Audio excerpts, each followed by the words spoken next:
Hello, আসসালামু আলাইকুম সবাইকে।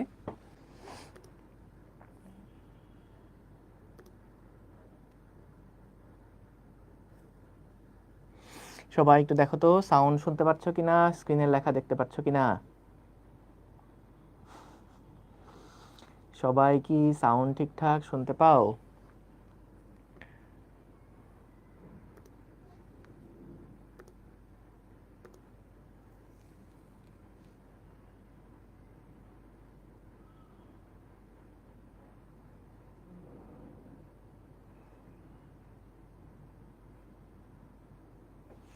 এই তোমাদেরকে ভুলে গেছি মানে?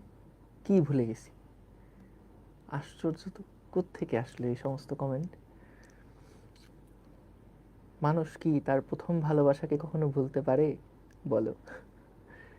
তোমরা তো আমার প্রথম ভালোবাসা,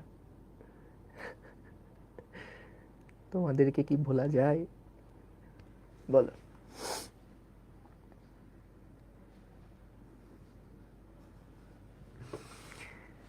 তোমাদের বই বই হচ্ছে, তো এখন রেডি হচ্ছে। তোমাদের ব্যাচ শেষ হতে হতে কি সবগুলা বই চলে আসতে পারবে কিনা এটা নিয়ে একটু কনফিউশন আছে। কারণ ধরো 1 বছরের মধ্যে হয়তো শুধু ফার্স্ট পেপারটা রেডি হবে, বুঝতে পেরেছো? তারপরে সেকেন্ড ইয়ারে থাকতে মানে ধরো 1 বছর পরে তো তোমাদের ওই যে কম্প্যাক্ট সিরিজই আসবে, তখন ওইটাই ফলো করতে হবে বেশি। তো তোমাদের জন্য আপাতত আমাদের যেই প্র্যাকটিস শিট আছে ওয়েবসাইটে, ওইটাই ভালো মতন শেষ করো, কারণ বইয়ের কাজ আমরা চেষ্টা করছিলাম তোমাদের সময় থেকেই কাজটা শুরু করার। এবং আসলে বইয়ের কাজ এত হেক্টিক, মানে দেখা যায় বইয়ে ভুল বাইর হইতেই থাকে। এটা আরও তোমাদের অভিভাই আরও ভালো বলতে পারবে। মানে বই দেখা যায় সব রেডি, তারপরে দেখা গেল আবার একটা ভুল। তো আসলে কোয়ালিটি মেনটেন করতে চাইলে একটু সময় লেগে যায়। তো তোমাদের ব্যাচের থেকে দেওয়ার প্ল্যান ছিল, কিন্তু আসলে আমরা ওই সময় কেউ প্রমিস করি নাই যে আসলেই ডেলিভার করতে পারবো টাইমলি। এখনও 27 ব্যাচের বইয়ের ফরম্যাটিংয়ের কাজ চলতেছে, তাও আবার সাইকেল 1-এর। তো ঈদের পরে ওটা প্রিন্টে যাবে, বা ঈদের আগে হয়তো কিছু কপি প্রিন্টে চলে আসবে। তো সব কিছু মিলায়ে দেখা যাবে তোমাদের ব্যাচ শেষ হতে হতে সবগুলা বই আসলে রেডি করা পসিবল হবে না। এবং শেষের দিকে দেখা যাবে তোমাদের জন্য তখন কম্প্যাক্ট সিরিজটাই বেশি প্রয়োজনীয় হয়ে যাবে আর কি, বুঝতে পারছো? তো তখন তোমরা কম্প্যাক্ট সিরিজটা ফলো করলেই হবে। আর আপাতত তোমাদের যেই প্র্যাকটিস শিটগুলো দেওয়া হয়েছে এগুলো ভালো মতন শেষ করো, তাইলেই হবে ইনশাল্লাহ। তোমাদের তো জার্সি দিলেন না, কিছু বলেন এখন। আচ্ছা দেখি জার্সি নিয়ে তোমাদের একটা কিছু। তোমাদের তো যে রিসেন্ট মনে হয় মেগা এক্সামে জার্সি দেওয়া হয়েছে, আমাকে আরেকবার আপডেট নেওয়া লাগবে। দেখি তোমাদের জন্যও জার্সির একটা কন্টেস্ট বা কিছু একটা দিব। ঠিক আছে, ঠিক আছে। বাহ, এই জার্সি তোমাদের অনেক পছন্দ, বাহ। অবশ্যই দিব, আরে দিব না মানে? তোমাদের না দিলে কাদেরকে দিব বলো? তোমরা হচ্ছে আমার প্রথম ভালোবাসা, তোমাদেরকে না দিয়ে কাদেরকে দিব? আছি আলহামদুলিল্লাহ, ভালো আছি, আশা করি তোমরাও ভালো আছো। তো আমরা আহ, এই স্থিতিস্থাপকতা যেই পার্টটা ছিল সেই পার্টের 2টা ক্লাস হয়েছিল, আর তোমাদের মাঝখানে একদিন অপূর্ব ভাইয়া মনে হয় প্রবাহী পদার্থের একটা লেকচার নেওয়া শেষ করছে। তো আমরা আজকে স্থিতিস্থাপকতা 3 নাম্বার ক্লাসটা করব। আর আজকের ক্লাসে মূলত ধরো এই অধ্যায়ের যে সমস্ত কনসেপ্টগুলো ম্যাথ করার জন্য লাগে সেগুলো কিন্তু আজকের ক্লাসেই আমরা শিখে ফেলবো ইনশাল্লাহ। ঠিক আছে? ওকে, ঠিক আছে। না দেখি তোমাদের মেগা এক্সাম বাদে, মেগা এক্সামের মধ্যে তো এখন দেওয়া হয়ই জার্সি। আর এছাড়াও দেখি মাঝে মাঝে কিছু একটা কন্টেস্ট আয়োজন করে জার্সি গিভঅ্যাওয়ে করব। ঠিক আছে?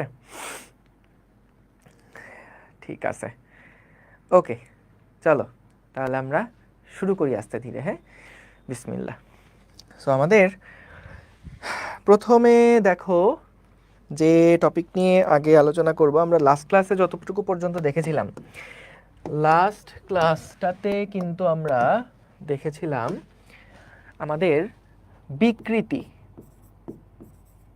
কাকে বলে, তারপর বিকৃতির সূত্রগুলা কি ছিল সেগুলো আমরা দেখেছিলাম। এবং আমরা দেখেছিলাম হচ্ছে পীড়ন, এবং আমরা দেখেছিলাম হচ্ছে পীড়ন। তো আমাদের এই যে পীড়ন আর বিকৃতি, এই দুইটা নিয়ে আলোচনা করেছিলাম লাস্ট ক্লাসে। আমরা আজকে শুরু করব, একটু ছোট করে ওভারভিউ করে নেই যে আগের দিন কি পড়ছিলাম। দেখো বিকৃতিটা কি ছিল, বিকৃতিটা ছিল হচ্ছে একক মাত্রায় যে পরিবর্তন। অর্থাৎ যদি আমরা দৈর্ঘ্য বিকৃতির কথা বলি, যে মনে করো কোনো একটা তারের দৈর্ঘ্য আগে ছিল এতটুকু, তারটাকে টান দেওয়া হয়েছে, টান দেওয়ার ফলে দেখা গেছে তারের দৈর্ঘ্য বৃদ্ধি পেয়ে গেছে। তো তারের দৈর্ঘ্য যতটুকু পরিমাণে বৃদ্ধি পেল এবং তারের আদি যে দৈর্ঘ্যটা ছিল, এই বৃদ্ধি ডিভাইডেড বাই আদি, এটাকেই আমরা বলছিলাম কিন্তু আমাদের বিকৃতি। সো আমরা 3 রকমের বিকৃতির কথা আগের দিন শুধুমাত্র বলেছিলাম। 3 রকমের বিকৃতি কি কি ছিল? 3 রকমের বিকৃতি ছিল হচ্ছে, একটা ছিল হলো আমাদের অনুদৈর্ঘ্য বিকৃতি, একটা ছিল হচ্ছে অনুদৈর্ঘ্য বিকৃতি, একটা ছিল হচ্ছে আমাদের কৃন্তন বিকৃতি বা আকৃতিগত বিকৃতি, যেটা কৃন্তন বিকৃতি, এবং আরেকটা হচ্ছে আয়তন বিকৃতি। আমরা আজকে এই 3 টাইপের বিকৃতি নিয়ে আরও পড়াশোনা করব। এবং আমরা দেখেছিলাম লাস্ট ক্লাসে পীড়ন নামে একটা কনসেপ্ট ছিল। সো পীড়নের ক্ষেত্রে পীড়ন এটা কি ছিল, যে যখন আমরা কোনো একটা তারকে টেনে লম্বা করলাম, যখন একটা তারকে আমরা টেনে লম্বা করলাম, তখন দেখা গেল যে এই তারের ভিতরে তারটাকে পুনরায় আগের অবস্থায় ফেরত নিয়ে আসার জন্য একটা ইন্টারনাল ফোর্স, একটা প্রত্যয়নী বল, একটা রিস্টোরিং ফোর্স এখানে তৈরি হচ্ছে। তো এই যে রিস্টোরিং ফোর্সটা পার এরিয়া, এটাকেই কিন্তু আমরা বলেছিলাম পীড়ন। এবং বিকৃতির মতন পীড়নও কিন্তু আমরা 3 রকমভাবে আলোচনা করতে পারি। একদম সিমিলারলি অনুদৈর্ঘ্য পীড়ন আছে, কৃন্তন পীড়ন আছে এবং আয়তন পীড়ন আছে। ঠিক আছে, একদম সেম রকমভাবে বিকৃতি যেরকম 3 রকমের আছে, পীড়নও কিন্তু 3 রকমের আছে। এবং পীড়নটা কোন দিক বরাবর কাজ করছে সেটার উপরে ভিত্তি করে কিন্তু আমরা 2 ভাবে পীড়নকে ভাগ করেছিলাম। পীড়নটা কোন দিক বরাবর কাজ করছে, পীড়নের মানে এটা কি লম্ব বরাবর কাজ করছে নাকি স্পর্শক বরাবর কাজ করছে, দিকের উপরে, দিকের ভিত্তিতে 2 প্রকার। দিকের ভিত্তিতে আমরা এটাকে 2 প্রকারে ভাগ করতে পারি। একটা হলো যে আমাদের স্পর্শকীয় পীড়ন, যেটা স্পর্শকীয় পীড়ন, এবং আরেকটা ছিল অভিলম্ব পীড়ন। মনে পড়ে, একটা ছিল অভিলম্ব পীড়ন। সো অভিলম্ব পীড়নটা হচ্ছে সবসময় এই যে ফেসটা আছে বা যে তলটা আছে তার সাথে লম্ব বরাবর কাজ করে। আর স্পর্শকীয় পীড়ন যেটা, সেটা হচ্ছে এই যে সবসময় যে তল বরাবর যে পীড়নটা কাজ করে, সেটা হচ্ছে ছিল স্পর্শকীয় পীড়ন। এগুলো আমাদের জাস্ট আগের ক্লাসের পড়াগুলো একটু রিক্যাপ করলাম। এখন আসো আমরা আগে যে টপিকটা থেকে এখন কন্টিনিউ করব, সেটা হচ্ছে হুকের সূত্র। এগুলা নোট না করলেও হবে, এগুলা জাস্ট আগের ক্লাসের একটু রিক্যাপ। সো হুকের সূত্র যেটা, এখান থেকে নোট করা শুরু করো। দেখো হুকের সূত্রটা বলে স্থিতিস্থাপক সীমার মধ্যে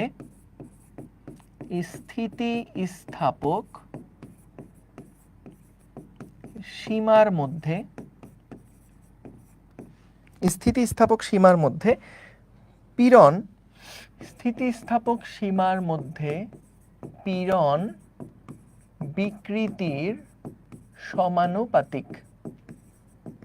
স্থিতিস্থাপক সীমার মধ্যে পীড়ন হলো বিকৃতির সমানুপাতিক। তাহলে পীড়ন বিকৃতির সমানুপাতিক, আমরা এখান থেকে আসলে কি লিখতে পারি? দেখো এখান থেকে আমরা লিখতে পারি যে পীড়ন ইজ প্রপোর্শনাল টু বিকৃতি। এখানে কয়েকটা কথা আগে এটুকু লিখে নাও, তারপরে বলছি। স্থিতিস্থাপক সীমার মধ্যে পীড়ন বিকৃতির সমানুপাতিক, এটা হলো হুকের সূত্র। স্থিতিস্থাপক সীমার মধ্যে পীড়ন বিকৃতির সমানুপাতিক। সো আমাদের এই যে পীড়ন ইজ প্রপোর্শনাল টু বিকৃতি, এটা কতটুকু, কখন এই জিনিসটা সত্য, কোন রেঞ্জের মধ্যে এটা সত্য, এটা সকল ক্ষেত্রে সত্যি না। এটা কতটুকু রেঞ্জের মধ্যে সত্য, স্থিতিস্থাপক সীমার মধ্যে, এটা গুরুত্বপূর্ণ। দেখো স্থিতিস্থাপক সীমা এটা আসলে কিসের সীমা? এটা কি আমাদের কিসের সীমা ছিল? এটা কি আমাদের ওই যে বিকৃতির সীমা ছিল নাকি এটা বলের সীমা ছিল? দেখো এটা আসলে মূলত বল বাই ক্ষেত্রফল বা পীড়নের সীমা, এটা হলো মূলত একটা পীড়নের সীমা। পীড়নের একটা নির্দিষ্ট রেঞ্জ পর্যন্ত দেখা যায় পীড়ন বিকৃতির সমানুপাতিক। সো তোমার যদি অবজেক্টিভে অপশনের মধ্যে এরকম প্রশ্ন থাকে যে স্থিতিস্থাপক সীমা আসলে এটা কিসের সীমা, এটা কি দৈর্ঘ্যের সীমা, এটা কি বলের সীমা, এটা কি পীড়নের সীমা, যদি পীড়ন অপশনে থাকে তাহলে অবশ্যই এটা পীড়নের সীমা হবে। কিন্তু যদি পীড়ন অপশনে না থাকে সেই ক্ষেত্রে অপশনে হয়তো বলটা থাকবে, সেক্ষেত্রে আমাদের বলের সীমাটা দেওয়া লাগবে। ঠিক আছে, এটা বিকৃতির সীমা না, এটা কিন্তু আসলে স্থিতিস্থাপক সীমা বলতে এটা পীড়নের একটা সীমা, অর্থাৎ একটা নির্দিষ্ট পীড়ন পর্যন্ত বা একটা নির্দিষ্ট স্ট্রেস পর্যন্ত দেখা যায় পীড়ন এবং বিকৃতি সমানুপাতিক থাকে। স্ট্রেস যদি এর থেকে একটু বেশি হয়ে যায় তখন কিন্তু এইটা স্থিতিস্থাপক সীমার বাইরে চলে যায়, এবং যখন স্থিতিস্থাপক সীমার বাইরে কোনো একটা পদার্থ চলে যায় তখন কিন্তু সেটা পার্মানেন্ট একটা ডিফরমেশন হয়ে থাকে, যেমনটা আমরা রাবার ব্যান্ডের ক্ষেত্রে দেখি। সো রাবার ব্যান্ডের ক্ষেত্রে কিন্তু দেখা যায় একটা নির্দিষ্ট দৈর্ঘ্য পর্যন্ত ছেড়ে দিলে কিন্তু সেটা আবার আগের জায়গায় ফেরত আসে, কিন্তু যদি অনেক টেনে লম্বা করি ছেড়ে দিলে কিন্তু সেটা পুনরায় আগের দৈর্ঘ্য ফিরে পায় না, আর তার একটা পার্মানেন্ট বিকৃতি কিন্তু হয়ে থাকে, পার্মানেন্ট একটা ডিফরমেশন কিন্তু হয়ে থাকে। তো স্থিতিস্থাপক সীমার বাইরে গিয়ে যদি আমি আরও পীড়ন প্রয়োগ করি বা আরও বেশি বল প্রয়োগ করি বা বস্তুর মধ্যে যদি পীড়নটা বেশি হয়ে যায়, মানে স্থিতিস্থাপক সীমার থেকেও যদি বস্তুর মধ্যে পীড়নটা বেশি হয়ে যায়, তখন দেখা যাবে যে সেটা আর পুনরায় আগের জায়গায় ফেরত আসছে না, দেখা যাবে তার একটা পার্মানেন্ট বিকৃতি কিন্তু থেকে যাবে। ঠিক আছে, সো আমরা এইটা মাথায় রেখো, এটা কিন্তু স্থিতিস্থাপক সীমা, এটা কিসের সীমা, এটা হচ্ছে পীড়নের সীমা। আর যদি অপশনে পীড়নটা না থাকে তাহলে সেক্ষেত্রে আমাদের দেওয়া লাগবে কি, সেক্ষেত্রে দেওয়া লাগবে বাহ্যিক বলের সীমা। ঠিক আছে, ডান। আচ্ছা, এইবার খেয়াল করো, এই যে পীড়ন ইজ প্রপোর্শনাল টু বিকৃতি বললাম, প্রপোর্শনাল টু সাইন যেটা আছে এটাকে যদি সমান সমানে কনভার্ট করতে চাই তাহলে কি করতে হবে, পীড়ন সমান সমান আমরা কিন্তু একটা ধ্রুবক এখানে যদি নেই তাহলে কিন্তু সমান সমান চিহ্ন দিয়ে একটা সমীকরণ বানানো যাবে। তাহলে পীড়ন সমান সমান হচ্ছে একটা ধ্রুবক ইনটু বিকৃতি। এখন এই যে ধ্রুবকটা, আমরা যখন এই ধ্রুবকের কথাটা বলবো, সো এই ধ্রুবকটা আসলে এইটাকে কি নামে ডাকা হয়, এই যে ধ্রুবকটা, এই ধ্রুবকটাকে আমরা বলি, এই ধ্রুবকটাকে আমরা বলি উপাদানের স্থিতিস্থাপক গুণাঙ্ক। উপাদানের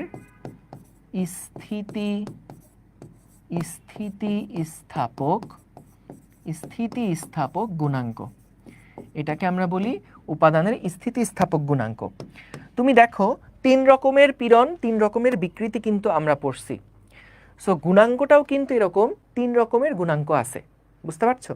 যেমন আমাদের যখন কোনো বস্তুর অনুদৈর্ঘ্য বিকৃতি ঘটে তখন কিন্তু বস্তুর মধ্যে অনুদৈর্ঘ্য পীড়ন তৈরি হয়, যখন কোনো বস্তুর মধ্যে কৃন্তন বিকৃতি ঘটে তখন বস্তুর মধ্যে কৃন্তন পীড়ন তৈরি হয়, যখন বস্তুর আয়তন বিকৃতি ঘটে তখন বস্তুর মধ্যে আয়তন পীড়ন তৈরি হয়।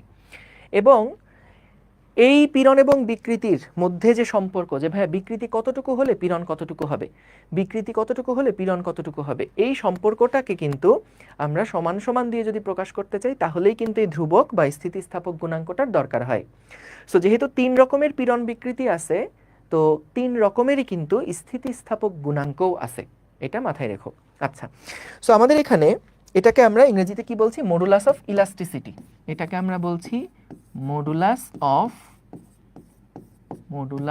Of elasticity. ঠিক আছে, এবং দেখো আমরা এখান থেকে বলতে পারি যে তাহলে এই স্থিতিস্থাপক গুণাঙ্ক সমান সমান আসলে কত, স্থিতিস্থাপক গুণাঙ্ক এইটা সমান সমান হচ্ছে তাহলে পীড়ন বাই বিকৃতি। তাহলে আমি আরো সুন্দর করে এই সংজ্ঞাটা দিতে পারি এভাবে যে একক বিকৃতির জন্য বস্তুর মধ্যে উদ্ভূত যে পীড়ন, একক বিকৃতির জন্য বস্তুর ভিতর উদ্ভূত পীড়নকে স্থিতিস্থাপক গুণাঙ্ক বলে। ঠিক আছে, একক বিকৃতির জন্য বস্তুর ভিতরে উদ্ভূত পীড়নকে স্থিতিস্থাপক গুণাঙ্ক বলে। সো দেখো, এই বিকৃতি যদি এক একক হয় তাহলে এক একক বিকৃতির জন্য বস্তুর ভিতরে যেই উদ্ভূত পীড়ন সেটাকে আমরা বলছি স্থিতিস্থাপক গুণাঙ্ক বা মডুলাস অফ ইলাস্টিসিটি। এখন এইটার মান আসলে কিসের উপরে নির্ভর করে? স্থিতিস্থাপক গুণাঙ্ক, এটার মান কিসের উপরে নির্ভর করে? এটা একটু লিখি, আশা করি তোলা হয়ে গেছে তোমাদের, আশা করি তোলা হয়ে গেছে। সো দেখো, স্থিতিস্থাপক গুণাঙ্কটা কিসের উপরে নির্ভর করে?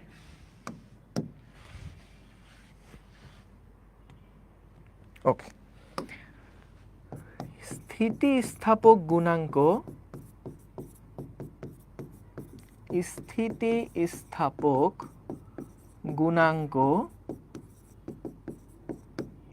নির্ভর করে উপাদান ও তাপমাত্রার উপর। উপাদানের উপর নির্ভর করে এবং তাপমাত্রার উপরে নির্ভর করে। অর্থাৎ একটা নির্দিষ্ট উপাদানের স্থিতিস্থাপক গুণাঙ্ক কিন্তু একটা নির্দিষ্ট হয়। এই স্থিতিস্থাপক গুণাঙ্কের মান কিন্তু তারের দৈর্ঘ্য কেমন, তারের প্রস্থচ্ছেদের ক্ষেত্রফল কেমন, ব্যাসার্ধ কেমন, এইগুলার উপরে ডিপেন্ড করবে না। সো স্থিতিস্থাপক গুণাঙ্কটা ডিপেন্ড করবে কোন উপাদান, এটা কি স্টিলের, এটা কি রাবারের, এটা কি তামার, কিসের। তো যেইটা উপাদান সেই উপাদানের উপরে নির্ভর করবে স্থিতিস্থাপক গুণাঙ্কের মানটা, এবং তাপমাত্রার উপরেও স্থিতিস্থাপক গুণাঙ্কটা নির্ভর করে। আমরা জানি যদি তাপমাত্রা বাড়ানো হয়, তাপমাত্রা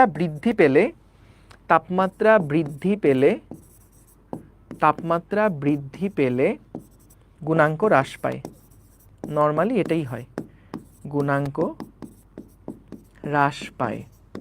হ্যাঁ, তাপমাত্রা যদি বৃদ্ধি পায় তাহলে স্থিতিস্থাপক গুণাঙ্ক সাধারণভাবে এর মান হচ্ছে হ্রাস পায়। কিছু এক্সেপশনাল কেস আছে, কিছু এক্সেপশনাল উপাদান আছে, সেগুলোতে দেখা যায় তাপমাত্রা বৃদ্ধি পেলে গুণাঙ্কটাও বৃদ্ধি পায়। কিন্তু নর্মাল টাইপের যে সমস্ত পদার্থগুলো আছে সেগুলা উষ্ণতা বাড়লে বা তাপমাত্রা বাড়লে কিন্তু সাধারণভাবে এই গুণাঙ্কগুলোর মান হ্রাস পায়।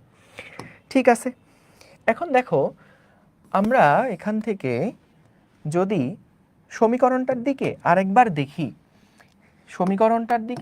দেখি, যে আমাদের পীড়ন এটা সমান সমান হলো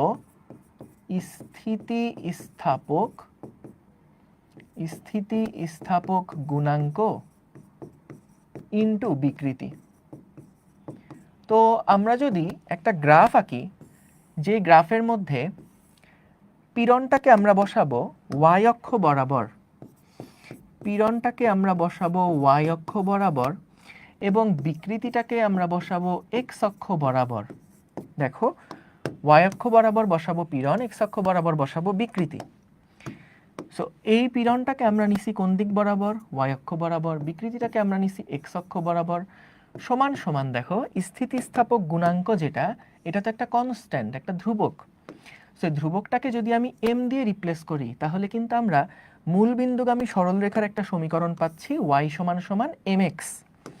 তাহলে মূলবিন্দুগামী সরলরেখা কিন্তু দেখো এরকম হতে পারে, এটা এরকম হতে পারে।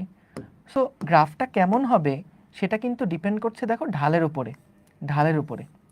এবং এই যে ঢাল, এই ঢালটাই কিন্তু মূলত স্থিতিস্থাপক গুণাঙ্কটার মান নির্দেশ করছে। সো আমাদের বলতো হলুদ গ্রাফ এবং এখানে একটা কমলা গ্রাফ, বা এটা একটু নামকরণ করে দিই, এটা এ তার, এটা মনে করো বি তার। দুইটা দুই রকমের তার আছে, একটা হলো এ তার, একটা হলো বি তার। বলতো কোনটার স্থিতিস্থাপক গুণাঙ্কটা বেশি, এর নাকি বি এর? কার স্থিতিস্থাপক গুণাঙ্কটা বেশি, এ তারের নাকি বি তারের? ক্লিয়ারলি দেখা যাচ্ছে যেহেতু এ তারের ঢালটা বেশি, যার এম বড়, তারই কিন্তু স্থিতিস্থাপক গুণাঙ্কটা বড়। অর্থাৎ এর স্থিতিস্থাপক গুণাঙ্ক বেশি, বি তারের স্থিতিস্থাপক গুণাঙ্ক কিন্তু কম। আচ্ছা, এখন কথা হলো যে এই স্থিতিস্থাপক গুণাঙ্ক যার বেশি তার কি হয়, আর স্থিতিস্থাপক গুণাঙ্ক যার কম তারই বা কি হয়? সো স্থিতিস্থাপক গুণাঙ্ক যার বেশি, এই স্থিতিস্থাপক গুণাঙ্ক বেশি হলে স্থিতিস্থাপক গুণাঙ্ক যার বেশি, যার বেশি সেই উপাদান অধিক স্থিতিস্থাপক। সেই উপাদান অধিক স্থিতিস্থাপক। হ্যাঁ, স্থিতিস্থাপক গুণাঙ্ক যার বেশি সেই উপাদানই কিন্তু অধিক স্থিতিস্থাপক। তার মানে আমি এখানে বলতে পারি আমাদের এ তার কিন্তু বেশি স্থিতিস্থাপক বি তারের থেকে। এ তারের তুলনায় কিন্তু বি তার অধিক স্থিতিস্থাপক। এর তুলনায় বি অধিক বি এর তুলনায় এ অধিক স্থিতিস্থাপক। বি এর তুলনায় এ অধিক স্থিতিস্থাপক। হ্যাঁ, বি এর তুলনায় এ হচ্ছে অধিক স্থিতিস্থাপক। ঠিক আছে, ওকে। সো আমরা এখান থেকে যেটা দেখলাম, যদি আমরা এরকম কোনো একটা গ্রাফ থাকে পীড়ন ভার্সেস বিকৃতি, সেই গ্রাফের যদি আমরা ঢাল বের করি তাহলে এই ঢালটাই কিন্তু মূলত আমাদের এই স্থিতিস্থাপক গুণাঙ্কটার মান নির্দেশ করে। ঢালটাই কিন্তু স্থিতিস্থাপক গুণাঙ্ক যেটা, সেটার মান নির্দেশ করে। ঠিক আছে, বুঝলাম। এইবার আসো আমরা বিভিন্ন টাইপের পীড়ন এবং বিকৃতির মধ্যে সম্পর্ক স্থাপন করব। যেমন অনুদৈর্ঘ্য পীড়নের সাথে অনুদৈর্ঘ্য বিকৃতি, বা আমাদের আয়তন বিকৃতির সাথে আয়তন পীড়ন। এইরকম বিভিন্ন আমরা 3টা টাইপের পীড়ন বিকৃতি দেখছি। 3টা টাইপের গুণাঙ্ক নিয়েও আমরা এখন আলোচনা করব। ঠিক আছে, 3টা টাইপের গুণাঙ্ক নিয়েও আমরা এখন আলোচনা করব। ঠিক আছে, তাহলে চলো প্রথম কেসটা। সো প্রথমে আমরা আগে যেটা নিয়ে আলোচনা করব সেটা হচ্ছে অনুদৈর্ঘ্য। সবাই একটু লিখে ফেলবা, যা লিখবো লিখে ফেলবা খাতায়। অনুদৈর্ঘ্য বিকৃতি, অনুদৈর্ঘ্য পীড়ন এবং অনুদৈর্ঘ্য গুণাঙ্ক। দেখো, এটা সবচেয়ে বেশি গুরুত্বপূর্ণ, এখান থেকেই সবচেয়ে বেশি পরিমাণ ম্যাথ আসে এই কনসেপ্টটা থেকেই। সো মনে করো আমরা এখানে দেখলাম যে কোনো একটা তার রাখা আছে, কোনো একটা তার মনে করো রাখা আছে। হ্যাঁ, এই তারের যে আদি দৈর্ঘ্য, সেই আদি দৈর্ঘ্য মনে করলাম ক্যাপিটাল এল, এবং আমরা এই তারের উপরে একটা বল প্রয়োগ করেছি, এফ পরিমাণ একটা বল প্রয়োগ করেছি, যার ফলে এর দৈর্ঘ্য বৃদ্ধি পেয়েছে স্মল এল। তারের যে প্রস্থচ্ছেদের ক্ষেত্রফল, এই ক্ষেত্রফল মনে করলাম এ। তাহলে আমরা এখানে দেখতে পাচ্ছি পীড়ন হলো এফ বাই এ আর বিকৃতি হলো small L by capital L. যদি আমরা সমান সমান দিয়ে লিখি তাহলে এখানে তো একটা কনস্ট্যান্ট বসাতে হবে। তো এই কনস্ট্যান্টটা আমরা ওয়াই দিয়ে প্রকাশ করি। অনুদৈর্ঘ্য পীড়ন বিকৃতির যেই স্থিতিস্থাপক গুণাঙ্ক সেটাকে আমরা ওয়াই দিয়ে প্রকাশ করি, এবং এই ওয়াইটার নাম হচ্ছে ইয়ংস মডুলাস বা ইয়ংয়ের গুণাঙ্ক। ইয়ংস মডুলাস, বা এটাকে আমরা বলি ইয়ংয়ের গুণাঙ্ক। ইয়ংয়ের গুণাঙ্ক। ঠিক আছে, তো অনুদৈর্ঘ্য বিকৃতি, পীড়ন এবং গুণাঙ্ক আশা করি বুঝতে পারছো। এইটুকু পার্ট যেটা, সেটা হচ্ছে অনুদৈর্ঘ্য পীড়ন, এটা হলো অনুদৈর্ঘ্য বিকৃতি, এবং এই ওয়াই যেটা সেটা হচ্ছে ইয়ংস মডুলাস বা ইয়ংয়ের গুণাঙ্ক।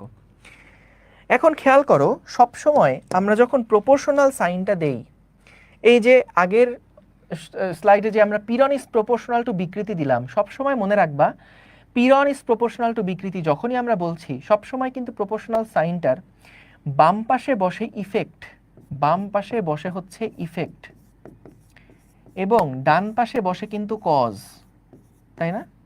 সবসময় দেখবা আমরা যখনই প্রপোর্শনাল সাইন বসাবো তখন ইফেক্ট আগে বসবে এবং কজটা কিন্তু পরে বসে। সো ইফেক্ট হয় কজের সাথে প্রপোর্শনাল, কজ যত বাড়বে তত বেশি ইফেক্ট তৈরি হবে। যে আমাদের result is proportional to study, so আমাদের স্টাডি যত বেশি করব তত বেশি কিন্তু রেজাল্ট আমরা পাবো। ওই স্টাডিটা হচ্ছে কজ, কারণ, আর রেজাল্টটা হচ্ছে তার ইফেক্ট। সো আমরা সবসময় কিন্তু খেয়াল করো ডান পাশে বসাই কজ আর বাম পাশে বসাই ইফেক্ট। সো এইখানেও খেয়াল করো কোন জিনিসটা আগে ঘটে, সেটাই তো কজ, তাই না? সো আমাদের পীড়ন আর বিকৃতির মধ্যে বলো তো কোনটা আগে ঘটে? আগে কিন্তু ঘটে বিকৃতি। বস্তুটা আগে যখন ডিফর্ম হয় তখনই কিন্তু সেটা আবার পুনরায় আগের অবস্থায় ফেরত আসার চেষ্টা করে, এবং এই পুনরায় আগের অবস্থায় ফেরত আসার জন্য যেই রিস্টোরিং ফোর্সটা দেয়, সেই রিস্টোরিং ফোর্স পার এরিয়াটাই হচ্ছে পীড়ন। সো আমরা এই বিকৃতি আর পীড়নের মধ্যে কিন্তু বিকৃতি আগে হয়, পীড়ন কিন্তু পরে হয়। তো এই কারণে আমাদের ইফেক্ট হচ্ছে আগে শুরুতে বসবে, ইজ প্রপোর্শনাল টু বিকৃতি। যত বেশি বিকৃতি হবে পীড়ন কিন্তু সেই অনুযায়ী তত বাড়তে থাকবে। ঠিক আছে, গেল। এইবার খেয়াল করো, তাহলে একই কথা এটার জন্যও কিন্তু প্রযোজ্য, যে আমাদের প্রত্যেকটা ক্ষেত্রেই এই বাম পাশে বসছে পীড়ন, ডান পাশে বসছে বিকৃতি, আর এখানে একটা সমানুপাতিক ধ্রুবক, এটাকে আমরা বলছি ইয়ংস মডুলাস বা ইয়ং এর গুণাঙ্ক। ঠিক আছে, ঠিক আছে, ঠিক আছে। এখন বলতো, আমরা অনুদৈর্ঘ্য বিকৃতি পীড়ন গুণাঙ্ক এটা তো দেখলাম। যদি এবার আমরা চলে যাই আমাদের কৃন্তন, কৃন্তন বিকৃতি বলতে কি বুঝি সেইটা আগে আমরা দেখব। কৃন্তন পীড়ন এটা কিভাবে নির্ণয় করে সেটা আমরা দেখব, এবং গুণাঙ্ক কিভাবে নির্ণয় করে এইটাও আমরা দেখব। সো খেয়াল করো, কৃন্তনটাকে আরো আরেকভাবে ডাকা হয়, সেটা হচ্ছে আকৃতি। কৃন্তনের আরেকটা ভালো নাম হচ্ছে আকৃতি।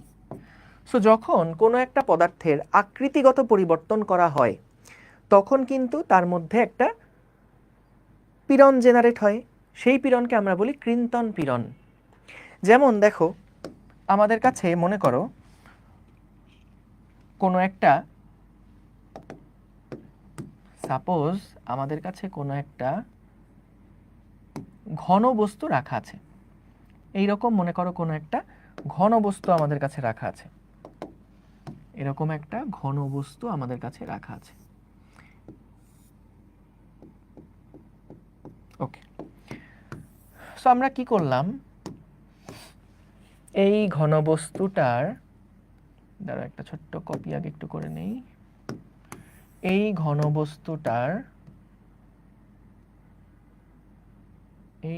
বস্তুটার আমরা স্পর্শক বরাবর একটা বল প্রয়োগ করলাম। আমরা এই ঘনবস্তুটার স্পর্শক বরাবর আমরা একটা এফ অ্যাপ্লাই করলাম। কোন তলের উপরে অ্যাপ্লাই করছি? আমরা এই যে দেখো উপরি যে তলটা আছে না, এই উপরি তলের উপরে, উপরি তলের ক্ষেত্রফল হচ্ছে মনে করো এ, তার উপরে আমরা একটা এফ বল এটা এফ ফোর্স আমরা এখানে অ্যাপ্লাই করেছি। তো যখন আমরা এফ বল অ্যাপ্লাই করলাম তখন স্বাভাবিকভাবে এটার অবস্থা কি হবে? যেমন আমরা যদি একটু এভাবে দেখি, যে মনে করো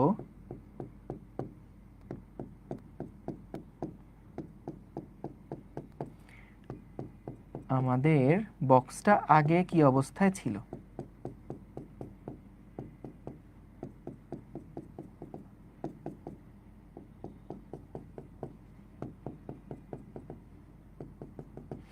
বক্সটা আগে এইরকম একটা অবস্থায় ছিল, তাই না?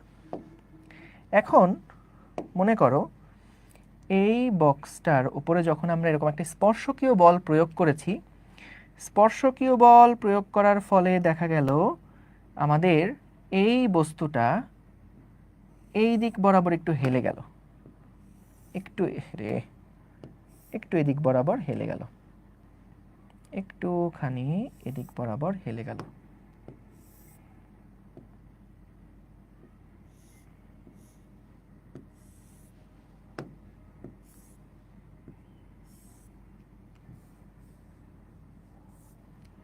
একটুখানি এদিক বরাবর এটা হেলে গেল।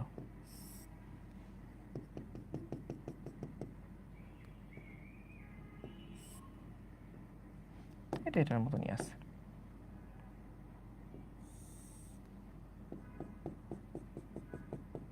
ওকে, সো যেটা হলো যে যখন আমরা এই রকম একটা শেপের উপরে স্পর্শকীয় একটা বল প্রয়োগ করলাম তখন এই পুরো স্ট্রাকচারটা কিন্তু একটুখানি এদিক বরাবর হেলে গেল।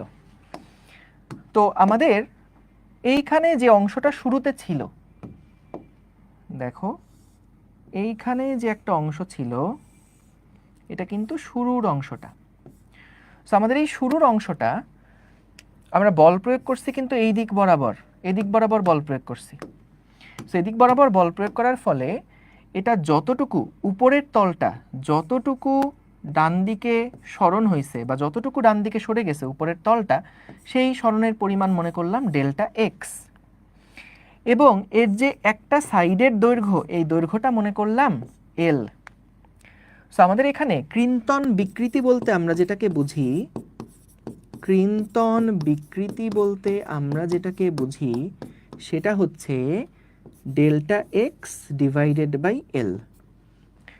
Delta X divided by L. দেখো এটা যে শুধুমাত্র ঘনকের জন্যই হতে হবে এরকমটা না। সাপোজ আমাদের কাছে মনে করো একটা সিলিন্ডার আছে, আমাদের কাছে মনে করো একটা সিলিন্ডার আছে। তো এই সিলিন্ডারটার উপরি যেই তলটা, সেই উপরি তলের উপরে মনে করো আমরা এরকম একটা স্পর্শকীয় বল প্রয়োগ করলাম। সো স্পর্শকীয় বল প্রয়োগ করলে এখন কি হবে? স্পর্শকীয় বল প্রয়োগ করলে কি হবে? সো স্পর্শকীয় বল প্রয়োগ করলে আমরা দেখব যে এই বলটার প্রভাবে আমাদের উপরি তল যেটা, সেই উপরি তলটা কিন্তু একটুখানি এরকম করে হেলে যাবে, একটুখানি এরকম করে হেলে যাবে।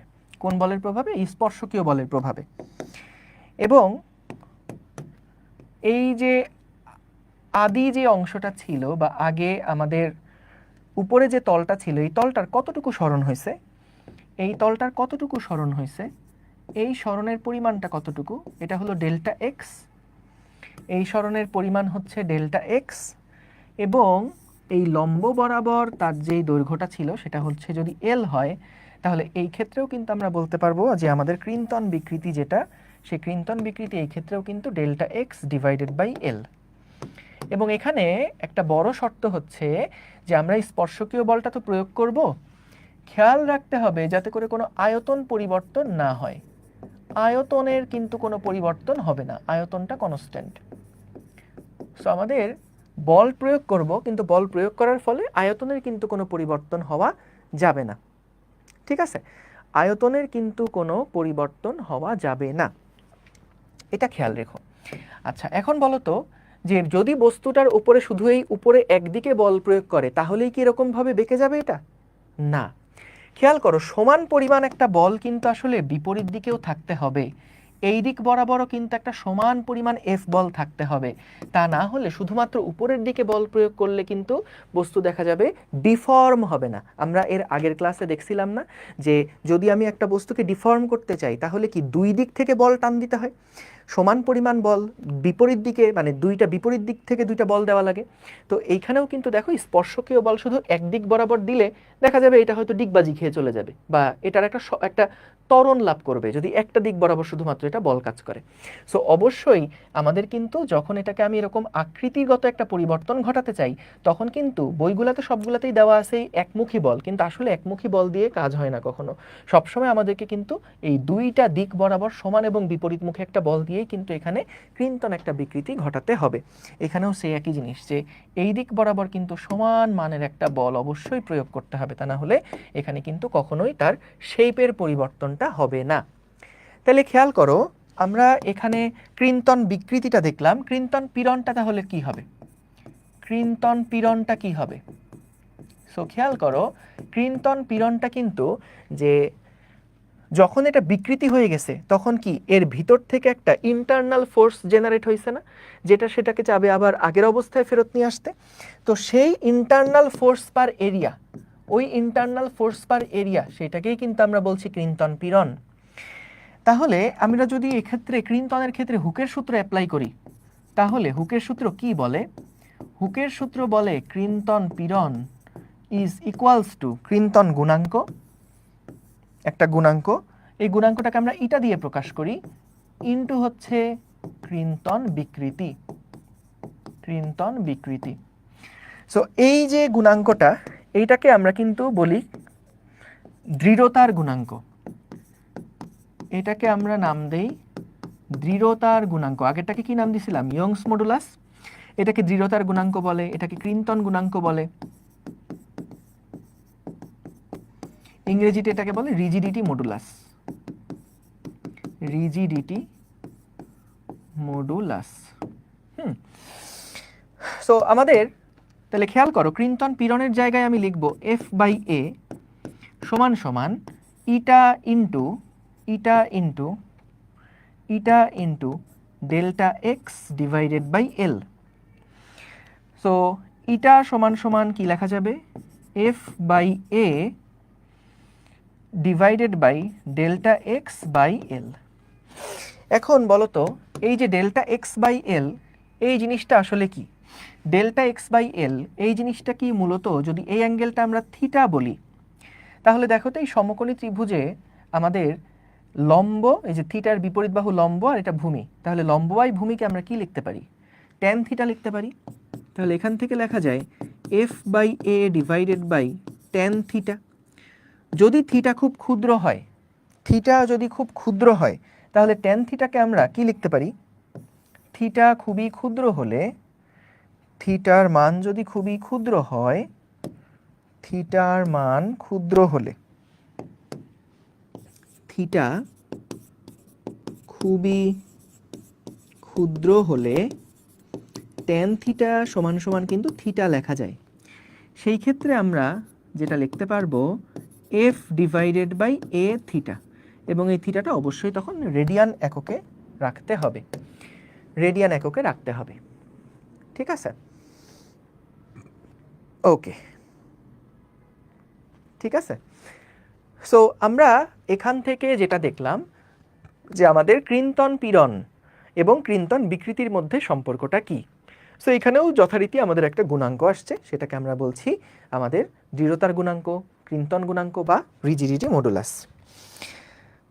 ওকে, সো এখান থেকে কয়েকটা জিনিস, যেমন দেখো ক্রিন্তন গুণাঙ্ক যেটা, এটা কিন্তু শুধুমাত্র কিসের ক্ষেত্রে পাওয়া যাবে? ক্রিন্তন গুণাঙ্ক কিন্তু শুধুমাত্র কঠিন পদার্থের জন্যই আমরা এটাকে পাবো। কঠিন পদার্থ ছাড়া কিন্তু তরল বা বায়বীয় এরকম পদার্থের জন্য কিন্তু ক্রিন্তন বিকৃতি বলে কিছু নাই। ঠিক আছে? ওকে, এইবার কয়েকটা জিনিস এক্সট্রা একটু জেনে রাখো। সেটা হচ্ছে, যখন আমরা ক্রিন্তন বিকৃতি হিসাব করছি, আমি তো এতক্ষণ 3D ছবি নিয়ে চিন্তা করছিলাম। সো মনে করো এবার আমরা একটা 2D ক্ষেত্রের কথা বিবেচনা করছি, 2D একটা ক্ষেত্রের কথা বিবেচনা করছি।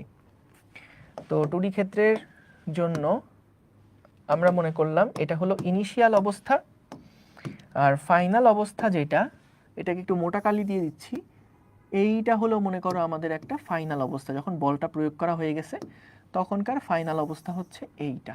কেমন? এইটা হলো ফাইনাল অবস্থাটা।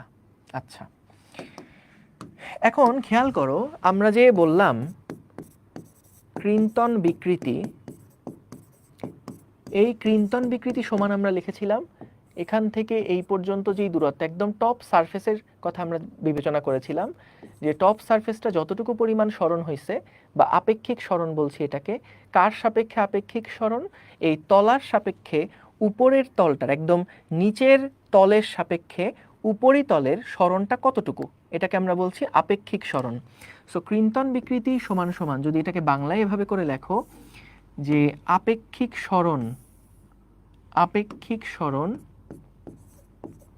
উপরে বসবে, নিচের যে কোনো দুইটা তলের মধ্যে আপেক্ষিক সরণ কত, সেই আপেক্ষিক সরণটা বসবে শুরুতে, ডিভাইডেড বাই হবে তলদ্বয়ের মধ্যবর্তী দূরত্ব,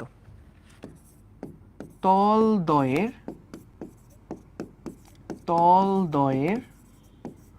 মধ্যবর্তী দূরত্ব। সো এই আপেক্ষিক সরণটা কাদের কাদের মধ্যে? আপেক্ষিক সরণটা কাদের কাদের মধ্যে এটা একটু ক্লিয়ার করে নেই, যে বস্তুটার যে কোনো দুইটা সমান্তরাল তলের মধ্যে, বস্তুর যে কোনো সমান্তরাল তলের মধ্যে, বস্তুর যে কোনো দুইটা সমান্তরাল তলের মধ্যে যে আপেক্ষিক সরণ, যে আপেক্ষিক সরণ এর মানে কি? সো মনে করো আমরা এখানে দুইটা তল নিয়ে আলোচনা করছি। দুইটা তল কারা কারা? মনে করো এইখানে একটা তল নিলাম, হ্যাঁ, এইখানে একটা তল নিলাম, এই তলটার নাম, নিচের তলটার নাম মনে করলাম এ বি, এই তলটার নাম মনে করলাম সিডি, আর এই তলটার নাম মনে করলাম ইএফ। ঠিক আছে, এই তলটার নাম মনে করলাম ইএফ। সো আমরা যদি, তোমাকে আগে চুজ করতে হবে তুমি কোন দুইটা তলের মধ্যে দূরত্ব নিবা। ক্রিন্তন বিকৃতি হিসাব করার সময় তোমাকে আগে চিন্তা করতে হবে যে কোন দুইটা তলের মধ্যে তুমি দূরত্ব নিতে চাও। সো মনে করো আমি এখানে সিডি আর ইএফ, এই যে সিডি আর ইএফ এই দুইটা তলের মধ্যে ক্রিন্তন বিকৃতি পরিমাপ করব। সিডি আর ইএফ এই দুইটা তলের মধ্যে ক্রিন্তন বিকৃতি হিসাব করব। তাহলে দেখো যদি এই দুইটা তলের মধ্যে ক্রিন্তন বিকৃতি হয় তাহলে আপেক্ষিক সরণ আসলে কতটুকু বলো তো? যেমন এই তলের সাপেক্ষে এই তলটা কতটুকু সরে গেছে, সিডি তলের সাপেক্ষে ইএফটা আসলে কতটুকু পরিমাণ সরে গেছে, এই পয়েন্টটার নাম আমি দিলাম মনে করো জি। তাহলে দেখো তো কতটুকু পরিমাণ এটা সরণ হয়েছে, সরণটার পরিমাণ কি জিই না? সরণটার পরিমাণ কি জিই না? সরণটার পরিমাণ হচ্ছে জিই ডিভাইডেড বাই, দেখো তলদ্বয়ের মধ্যবর্তী দূরত্ব। বলো তো তলদ্বয়ের মধ্যবর্তী দূরত্বটা কি জিসি না? তলদ্বয়ের মধ্যবর্তী দূরত্বটা কি জিসি না? তাহলে এটাও যেমন ক্রিন্তন বিকৃতি নির্দেশ করবে। তুমি খেয়াল করো আমরা কিন্তু এই অ্যাঙ্গেলটা যদি বলি থিটা, তাহলে বলো তো এই অ্যাঙ্গেলটাও কি আমাদের থিটা না? এই যে এই অ্যাঙ্গেলটাও কিন্তু তাহলে থিটা। এই যে দুইটা সমান্তরাল রেখা আমরা এই রকম একটা যদি টান দেই তাহলে পরস্পর অনুরূপ কোণ হচ্ছে এই থিটা। সো তার মানে কিন্তু দেখো ক্রিন্তন বিকৃতি তুমি যদি যে কোনো দুইটা তলের সাথে চিন্তা করো, এই তল হইতে পারে, এই দুইটা তল হইতে পারে, উপরেরটা নিচেরটা হতে পারে, যে কোনো দুইটা তলের মধ্যেই কিন্তু তুমি ক্রিন্তন বিকৃতি হিসাব করলে রেজাল্ট সেম আসবে।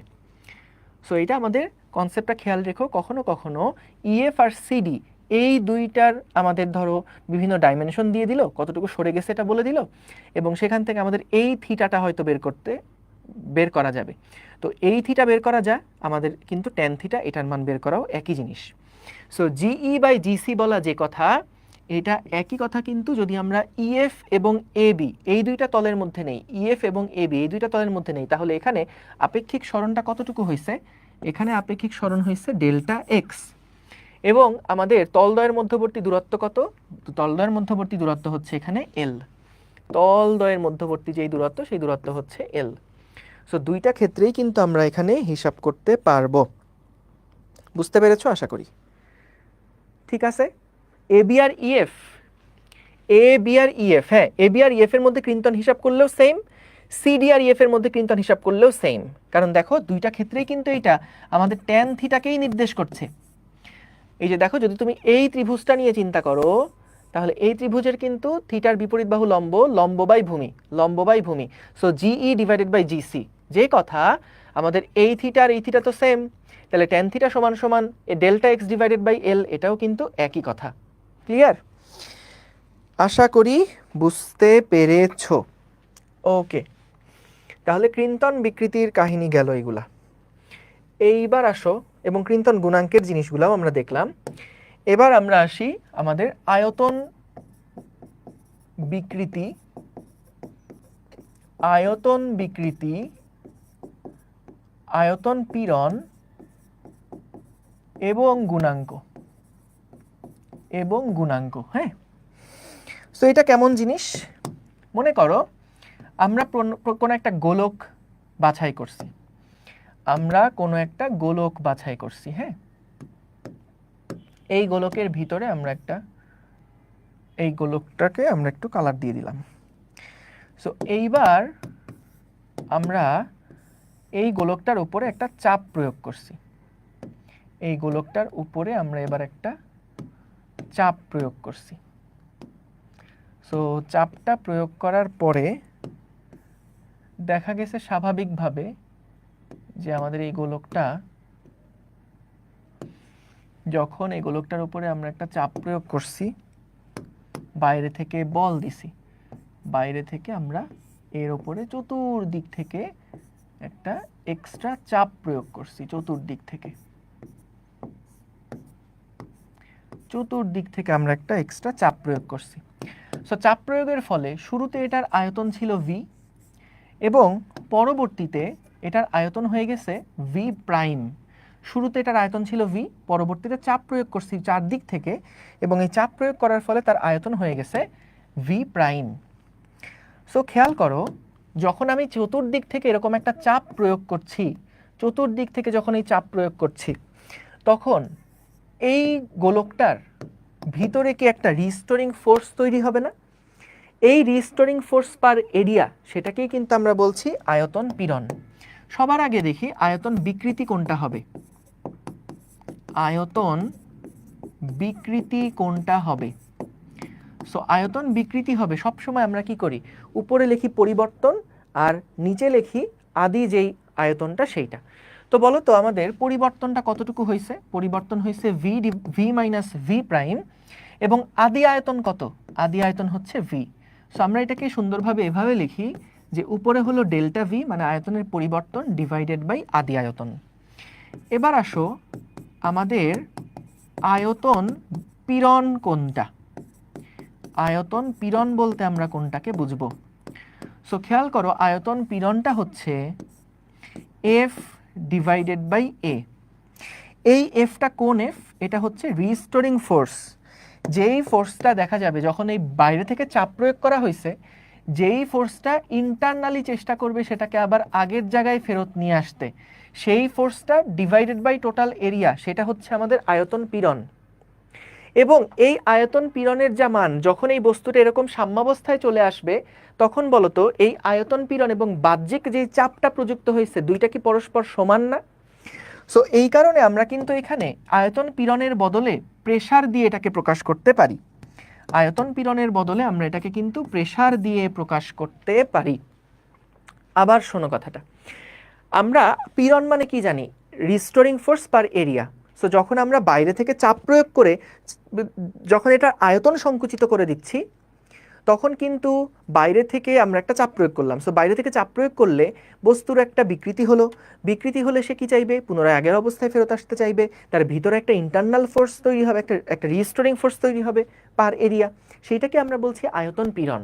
এখন যখন গাণিতিকভাবে আমরা প্রকাশ করব, তখন দেখো এই আয়তন পীড়ন এইটা কিন্তু কার সমান? যখন এটা সাম্যাবস্থায় চলে আসছে, যখন এটা আয়তন ছোট হয়ে ফিক্সড হয়ে গেছে, বাইরে থেকে চাপ প্রয়োগ করার ফলে আয়তন ফিক্সড হয়ে গেছে, এই সময় কি তার ইন্টারনাল যে ফোর্স পার এরিয়া এবং বাহ্যিক যেই ফোর্স পার এরিয়া, সেইটা কিন্তু পরস্পর সমান। সো বাহ্যিক ফোর্স পার এরিয়াকে আমরা কি বলছি? চাপ বলছি। তো আমরা এই জন্য আয়তন পীড়নটাকে সমান সমান কিন্তু চাপ দিয়েও লিখতে পারি। দুইটা জিনিসের মধ্যে ছোট্ট পার্থক্য আছে পীড়ন এবং চাপের মধ্যে। দেখো, চাপ যে জিনিসটা সেটা কিন্তু সবসময় বাহ্যিক বল পার এরিয়া হয়, বাহ্যিক বল পার এরিয়া হয় এবং চতুর্দিক থেকে কিন্তু চাপ কাজ করে। কিন্তু যখন আমরা পীড়নের কথা বলছি, তখন কিন্তু পীড়নটা কোনো বাহ্যিক বল না, পীড়নটা কি? একটা ইন্টারনাল ফোর্স পার এরিয়া, একটা রিস্টোরিং ফোর্স পার এরিয়া, যেই ফোর্সটা চায় ডিফর্মেশন অবস্থা থেকে বস্তুটাকে পুনরায় আবার আগের অবস্থায় ফেরত নিয়ে যেতে। সো আমাদের এই আয়তন পীড়ন হচ্ছে, যখন আমরা আয়তন পীড়নের কথা বলছি তখন কিন্তু এই ফোর্স পার এরিয়া, কিন্তু যখন গাণিতিকভাবে আমরা এটাকে লিখব, তখন এই ফোর্স পার এরিয়া কিন্তু দেখো চতুর্দিকে না, এই ফোর্স পার এরিয়াটা চতুর্দিকে ইন্টারনালি, এবং ওই ইন্টারনাল যে ফোর্স পার এরিয়া সেটা কিন্তু বাহ্যিক চাপের সমান। কারণ যদি বাহ্যিক চাপ বেশি হতো তাহলে কিন্তু এটা আরও সংকুচিত হতেই থাকতো। কিংবা যদি আমাদের এই পীড়নটা বেশি হতো, ভিতরের ইন্টারনাল পীড়নটা যদি বেশি হতো, তাহলে কিন্তু এটা আরও বড় হতে থাকতো। কিন্তু যেহেতু এটা সাম্যাবস্থায় আছে, তার মানে কি ভিতরের যে পীড়নটা তৈরি হয়েছে সেটা বাহ্যিক চাপের সমান। সো এই কারণে আমরা এটাকে চাপ দিয়েও কিন্তু গাণিতিকভাবে প্রকাশ করতে পারি। ঠিক আছে? সো আমরা এখান থেকে যেটা দেখলাম, দেখো পীড়ন ইজ প্রপোর্শনাল টু, যেহেতু বিকৃতি, তাই পীড়নটাকে আমরা এভাবে যদি লিখি যে এফ আর বা পীড়ন যেটা যদি পি দিয়েই প্রকাশ করি, পি ইজ প্রপোর্শনাল টু, বিকৃতি বলতে কোনটা? বিকৃতি হচ্ছে delta V divided by V. সবসময় খেয়াল করো বিকৃতি কিন্তু একই রকম। বিকৃতি হচ্ছে যখন দৈর্ঘ্য বিকৃতি ছিল তখন দৈর্ঘ্যের পরিবর্তন বাই আদি দৈর্ঘ্য। এইখানেও কি আমাদের আদি আয়তন ডিভাইডেড বাই এখানেও কি আমাদের আয়তনের পরিবর্তন ডিভাইডেড বাই আদি আয়তন। সো তাহলে পিরন ইজ প্রপোর্শনাল টু বিকৃতি, এটাকে যদি আমরা এখন সমান সমান দিয়ে লিখি তাহলে একটা কনস্ট্যান্ট লাগবে। এই কনস্ট্যান্টটাকে আমরা বি দিয়ে প্রকাশ করি, স্থিতিস্থাপক গুণাঙ্কটাকে আমরা বি দিয়ে প্রকাশ করি। সো এই B into delta V divided by V, এইটাকে আমরা বলি হচ্ছে আমাদের আয়তন গুণাঙ্ক। সো এইখানে এটাকে ইংরেজিতে বলা হচ্ছে বাল্ক মডুলাস, এটাকে আমরা বলছি আয়তন গুণাঙ্ক, আয়তন গুণাঙ্ক বা এটাকে বলা হচ্ছে বাল্ক মডুলাস। এইখানে কোনো কোনো বইতে তুমি দেখবা সামনে একটা মাইনাস সাইন দেওয়া আছে, কারণ চাপ যেটা সেটা তো আসলে বহির্মুখী কাজ করছে, কিন্তু আয়তন বিকৃতি যেটা এটা তো আসলে চেঞ্জটা তো নেগেটিভ, চেঞ্জটা ডেল্টা ভি যেটা, এই ডেল্টা ভিটা তো নেগেটিভ, কারণ আদি আয়তন বেশি শেষ আয়তন কম। সো আমরা যখন পরিবর্তন হিসাব করি তখন সবসময় কিন্তু শেষ মাইনাস আদি করি। সো যখন শেষ মাইনাস আদি করছি ডেল্টা ভিটা কিন্তু নেগেটিভ, কিন্তু বাহ্যিক যে চাপ প্রযুক্ত হচ্ছে এটা তো পজিটিভ। সো তাহলে এটা পজিটিভ বানাইতে হলে বিটাকেও তখন নেগেটিভ হতে হবে, তো বি তো আর নেগেটিভ করবো না, সেই কারণে আমরা সামনে একটা মাইনাস সাইন বসাই দিই, যাতে করে এখানকার নেগেটিভ আর এখানকার নেগেটিভ দুইটা মিলে আলটিমেটলি সমীকরণটা পজিটিভ হয়ে যায়। তো এটা হচ্ছে কোনো কোনো বইতে মাইনাস সাইন দেওয়া আছে, কিন্তু আমরা যখন ম্যাথ করব তখন কোনো মাইনাস সাইনের ভেজাল এখানে যাব না, আমরা জাস্ট আয়তনের পরিবর্তনটা মডুলাস আকারে লিখব, ডিভাইডেড বাই আদি আয়তন আর প্রেসারের মানটা লিখব, সেখান থেকে আমরা বাল্ক মডুলাস যদি বের করতে বলে তাহলে বাল্ক মডুলাস বা আয়তন গুণাঙ্কটা বের করলাম। সো আমরা এখান থেকে লিখতে পারি দেখো যে বি সমান সমান P divided by delta V by V, বা এখান থেকে লিখতে পারি পি ইন্টু আয়তন ডিভাইডেড বাই ডেল্টা ভি, এটা হচ্ছে আমাদের আয়তন গুণাঙ্ক বি এর মান। সো আয়তন গুণাঙ্ক যেটা, আয়তন গুণাঙ্ক যেটা সেটাও কিন্তু দেখো এটা কি শুধুমাত্র কঠিনের বৈশিষ্ট্য, এটা কি শুধুমাত্র তরলের, শুধুমাত্র বায়বীয়র না, আয়তন গুণাঙ্ক যেটা সেটা কিন্তু তিনটা পদার্থের জন্যই, তিনটা স্টেটের জন্যই এটা কিন্তু অ্যাপ্লিকেবল হয়। ঠিক আছে, তিনটা জন্যেই কিন্তু অ্যাপ্লিকেবল হয়। মুস্তাকিম আমি তোমাকে ব্যান করে দিচ্ছি, আল্লাহ হাফেজ। ও লিখছে ও ফাহমিদা তুমি কোথায়, remove comment and ban author. ঠিক আছে ভাইয়া, আল্লাহ হাফেজ। মুতাসিম বিল্লাহ, সবগুলা থেকে ব্যান করে দিচ্ছি, টাটা। ওকে ঠিক আছে।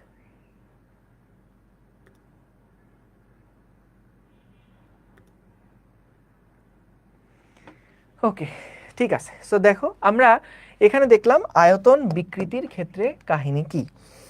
এখন দেখো এটা শুধুমাত্র যে গোলকীয় বস্তুর জন্যই হতে হবে বিষয়টা এরকম না, আমরা কিন্তু এই সেম জিনিসটা ঘন আকৃতির বস্তুর জন্যও কিন্তু এটা প্রযোজ্য, ঘনক আকৃতির বস্তুর জন্যও কিন্তু সেম জিনিস প্রযোজ্য। হ্যাঁ, সো মনে করো আমরা এটাকে একটু কম্বাইন করে নেই। ওকে,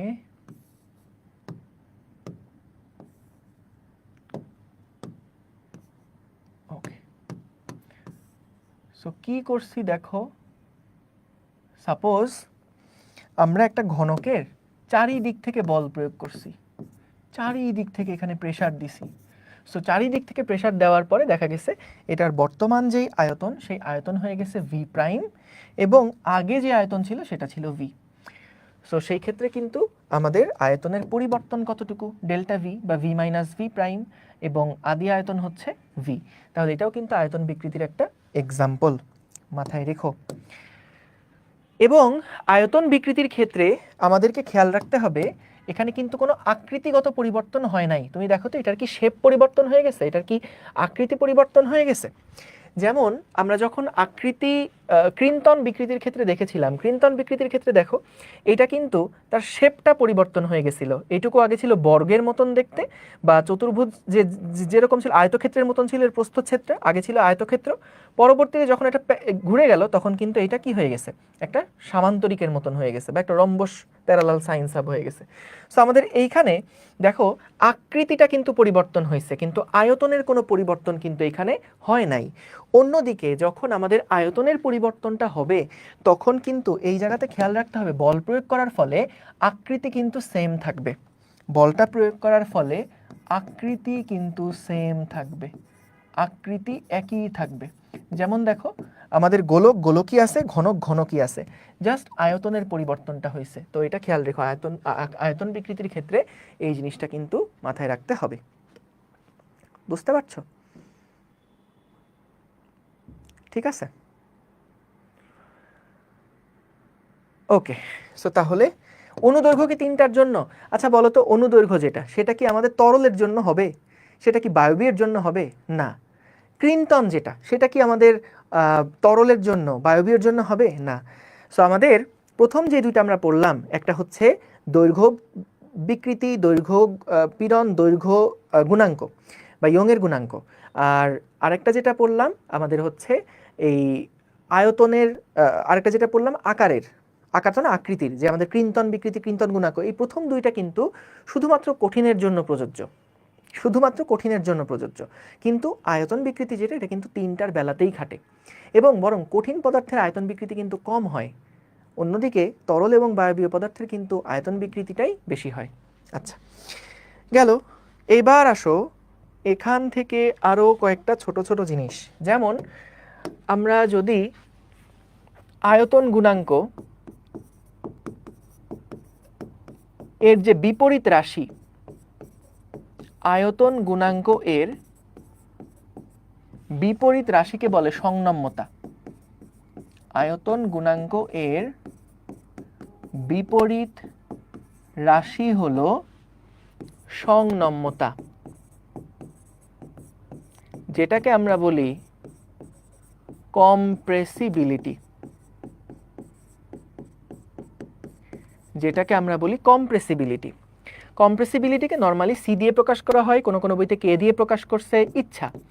সো কম্প্রেসিবিলিটি হচ্ছে 1/b, অর্থাৎ যেই বস্তুর আয়তন গুণাঙ্ক বেশি তার কম্প্রেসিবিলিটি কম, যার আয়তন গুণাঙ্ক কম তার কম্প্রেসিবিলিটি বেশি। যেমন ধরো আমরা যদি পূর্ণ দৃঢ় বস্তুর দিকে তাকাই, পূর্ণ দৃঢ় বস্তুর দিকে তাকাই, বলো তো পূর্ণ দৃঢ় বস্তুর আয়তন গুণাঙ্ক কি হবে? পূর্ণ দৃঢ় বস্তুর আয়তন গুণাঙ্ক কি হবে? পূর্ণ দৃঢ় বস্তু আয়তন গুণাঙ্ক সমান কি ছিল? পীড়ন বাই বিকৃতি না? একটু মনে করে দেখো, যে কোনো গুণাঙ্ক সমান কি? পীড়ন ডিভাইডেড বাই বিকৃতি। আচ্ছা বলো তো, পূর্ণ দৃঢ় বস্তু সেটা তো কখনোই বিকৃতি হবে না। বিকৃতি যদি শূন্য হয় তাহলে পীড়ন বাই শূন্য, এটা কি অসীম না? এবং তাহলে কম্প্রেসিবিলিটি কত? 1/b, এটা সমান সমান হচ্ছে 1 অসীম যদি ধরো তাহলে এটা কত হচ্ছে? 0। তার মানে পূর্ণ দৃঢ় বস্তুর কিন্তু কম্প্রেসিবিলিটি শূন্য, অর্থাৎ আমাদের পক্ষে কম্প্রেস করার অ্যাবিলিটি নাই, কম্প্রেসিবিলিটি শূন্য বা সংনম্যতা হচ্ছে 0। কিন্তু আয়তন গুণাঙ্ক হলো এটার অসীম, ঠিক আছে? অর্থাৎ এটা বিশাল পরিমাণে তার ডিফরমেশনে বাধা দেয় পূর্ণ দৃঢ় বস্তু, এটা এই জন্য অসীম, বিশাল পরিমাণে তার বিকৃতির যাই হোক না কেন সে পীড়ন হিউজ, অর্থাৎ এটা এমন একটা বাধা দেয় যে কোনোভাবেই বিকৃতি করাই যায় না। তো এটার নিজের অবস্থা ধরে রাখার যেই ক্যাপাসিটি সেটা অসীম, তাকে কম্প্রেস করাই যায় না, কম্প্রেসিবিলিটি হচ্ছে শূন্য। অন্যদিকে যদি আমরা বলি পূর্ণ প্লাস্টিক বস্তু যেটা আছে, পূর্ণ প্লাস্টিক বস্তু, বলতো পূর্ণ প্লাস্টিক বস্তুর ক্ষেত্রে তার আয়তন গুণাঙ্কটা কেমন হবে? পূর্ণ প্লাস্টিক বস্তু তার যে আয়তন গুণাঙ্ক, আয়তন গুণাঙ্ক সমান হচ্ছে পীড়ন ডিভাইডেড বাই বিকৃতি। তাহলে পূর্ণ প্লাস্টিক বস্তু ভাইয়া সে কি কোনো রকমের বাধা দেয়? ডিফরমেশনে কি সে কোনো রকমের বাধা দেয়? দেয় না কিন্তু, কারণ পূর্ণ প্লাস্টিক বস্তু আমরা কি পড়ছিলাম, বস্তুটাকে চাপ দিয়ে যেভাবে রাখা হয় সেটা সেভাবেই থেকে যায়, সেটা আবার পুনরায় আগের অবস্থায় ফেরত আসার এর কোনো সম্ভাবনা নাই। তাহলে এর জন্য পীড়ন কিন্তু শূন্য, বিকৃতি কিন্তু ভালোই হয়, বিকৃতি তুমি যত চাও তত কিন্তু করতে পারো। সো যে কোনো একটা বিকৃতি যাই দাও না কেন পীড়ন শূন্য, তাই এটার আয়তন গুণাঙ্ক শূন্য কিন্তু কম্প্রেসিবিলিটি অসীম, অর্থাৎ আমরা এটাকে অসীম পরিমাণে কিন্তু এটাকে কম্প্রেস করে ফেলতে পারি, অসীম পরিমাণে আমরা এটাকে কম্প্রেস করে ফেলতে পারি। ঠিক আছে, ওকে। সো আমাদের মোটামুটি থিওরির যে ছোট ছোট পার্টগুলো ছিল সেগুলো আমরা দেখে ফেললাম। গুড, সেগুলো আমরা দেখে ফেললাম। এবার আসো আমরা কিছু ম্যাথ প্রবলেমে চলে যাই। প্রথম ম্যাথ একটু লিখে ফেলো তো, এটা 1 নাম্বার ম্যাথ, একটু তুলে ফেলো। 1 নাম্বার ম্যাথ একটু তুলে ফেলো। সময় দিলাম 30 সেকেন্ড, 30 সেকেন্ডের মধ্যে তুলে ফেলো। আগের স্লাইড, এই যে নাও আগের স্লাইড।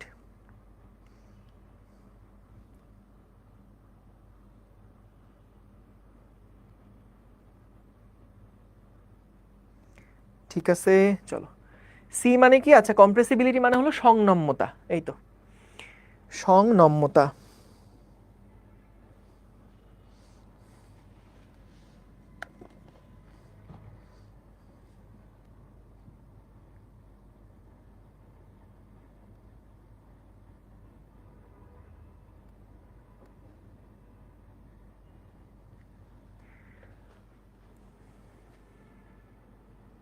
ঠিক আছে, লেখা শেষ।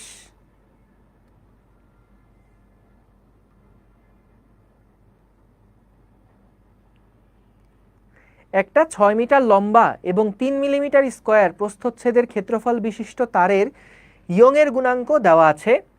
তারটি একটা গ্রহে অবস্থান করছে। একটি 4 কেজি ভরের ব্লক তারের মুক্ত প্রান্তের সাথে যুক্ত।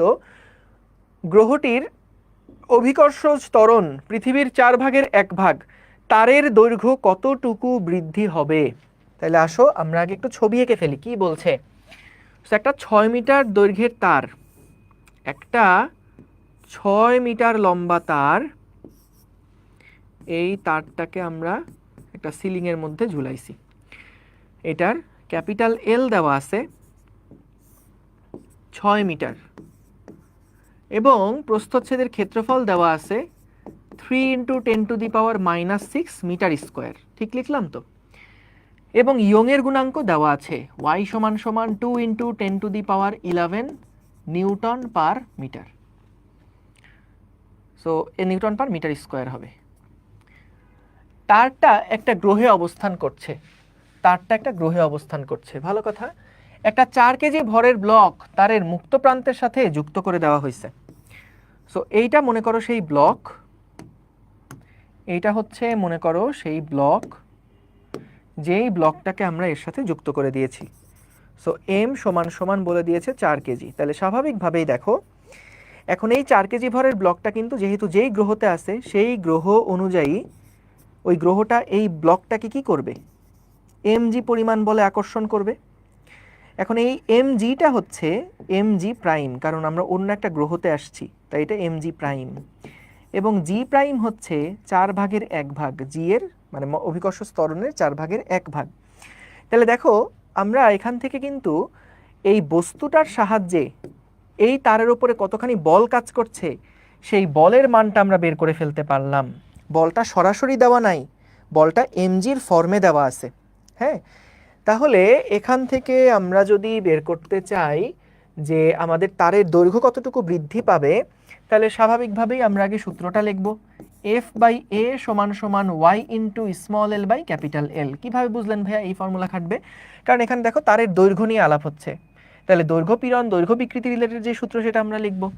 তাহলে এফ এর মানটা কত? এফ এর মান হচ্ছে mg / 4 ডিভাইডেড বাই এরিয়া কত? 3 × 10⁻⁻6, 3 × 10⁻⁻6 সমান y এর মান কত? 2 × 10⁻11, 2 × 10⁻11 ইন্টু আমাদেরকে জানতেই চাইছে স্মল এল কত, আর ক্যাপিটাল এল হচ্ছে 6। এম এর মান কত? এম এর মান হচ্ছে 4 কেজি ছিল না? হ্যাঁ, এম এর মান ছিল 4 কেজি। তাহলে এখান থেকে আমরা স্মল এল এর মান কত বের করে ফেললেই হয়ে গেল। ক্যালকুলেশন নিজেরা করো, 4 4 কাটাকাটি হয়ে গেল। তাহলে এখান থেকে দেখো হিসাব করে কত আসে। পিঙ্কি বলেছো 10⁻⁻4। mg/4টা বুঝো নাই। কেন বুঝো নাই? দেখো আমাদের বলছে কি গ্রহটার অভিকর্ষ ত্বরণ, মানে পুরো সিস্টেমটা পৃথিবীতে নাই, এটাকে অন্য একটা গ্রহতে নিয়ে যাওয়া হয়েছে, একটা গ্রহে অবস্থান করছে।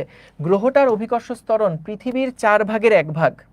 তাহলে ভাইয়া অভিকর্ষ ত্বরণ যদি 4 ভাগের 1 ভাগ হয়, তাহলে এই বস্তুটাকে ওই নতুন গ্রহটা mg বলে টানার কথা। কিন্তু ওর ওখানে অভিকর্ষ ত্বরণের মান পৃথিবীর 4/1 তাহলে এই যে জি, পৃথিবীর যে জি তার 4/1 তো জি প্রাইম।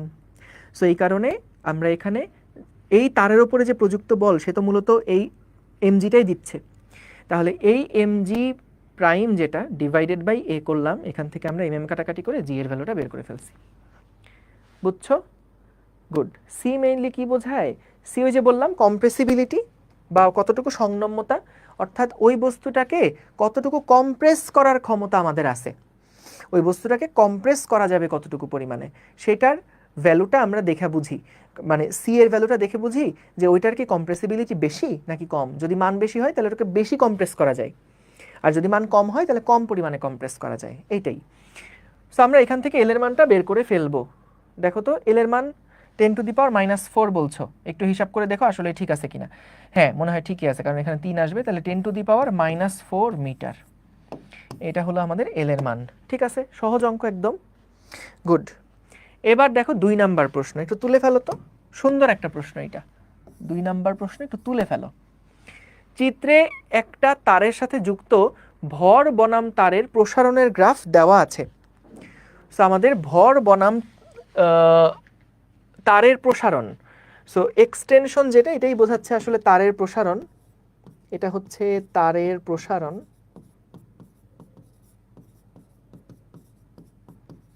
এটা আসলে ভর না, যেহেতু লোড নিউটনে দেওয়া, এটা আসলে ভার বনাম তারের প্রসারণের গ্রাফ দেওয়া আছে। সো ভার মানে এটা আসলে কি বলতো, এটা কিন্তু সেই এফ দেওয়া। সো এফ এর সাথে সাথে তারের প্রসারণ কতটুকু হচ্ছে সেইটার একটা গ্রাফ এখানে দেওয়া আছে। তুলে ফেলো গ্রাফটা, আগে তুলে ফেলো, প্রশ্নটা আগে তুলে ফেলো, প্রশ্নটা আগে তুলে ফেলো।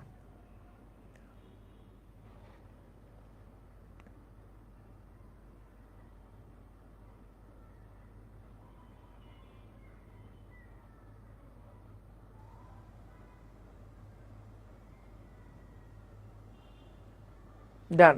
দেখো, সো আমাদের এখানে বলল যে চিত্রে তারের সাথে যুক্ত ভার বনাম তারের প্রসারণের গ্রাফ দেওয়া আছে। গ্রাফটা একটা মূলবিন্দুগামী সরলরেখা যা এক্স অক্ষের সাথে 45 ডিগ্রি কোণ তৈরি করে, এক্স অক্ষের সাথে 45 ডিগ্রি কোণ তৈরি করে।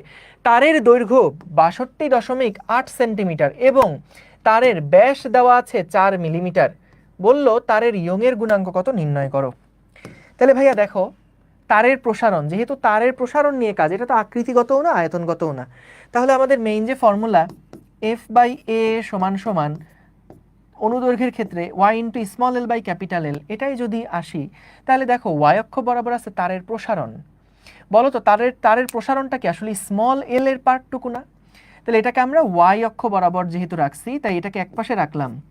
স্মল এল সমান সমান কি লেখা যায়, L into Y divided by A into লেখা যায় ইন্টু এফ। দেখো তো এটাকে এভাবে রাখা যায় কিনা। আমরা কি করলাম, আমরা স্মল এলটাকে দেখো রাখছি কোন অক্ষ বরাবর, ওয়াই অক্ষ বরাবর, এফটাকে আমরা রাখছি এক্স অক্ষ বরাবর, এবং মাঝখানে বাকি সমীকরণের মধ্যে এদিক ওদিক করে বাকি যে অংশটা পেলাম ওয়াই ইন্টু ক্যাপিটাল এল, দাঁড়া আমার মনে হয় এখানে একটা ঝামেলা করে ফেলছি, এফটাকে এই পাশে রাখলে ওয়াই ডিভাইডেড বাই এ এল, এটা তো ওয়াইটা তো নিচে আসবে, ওয়াইটা তো নিচে আসবে।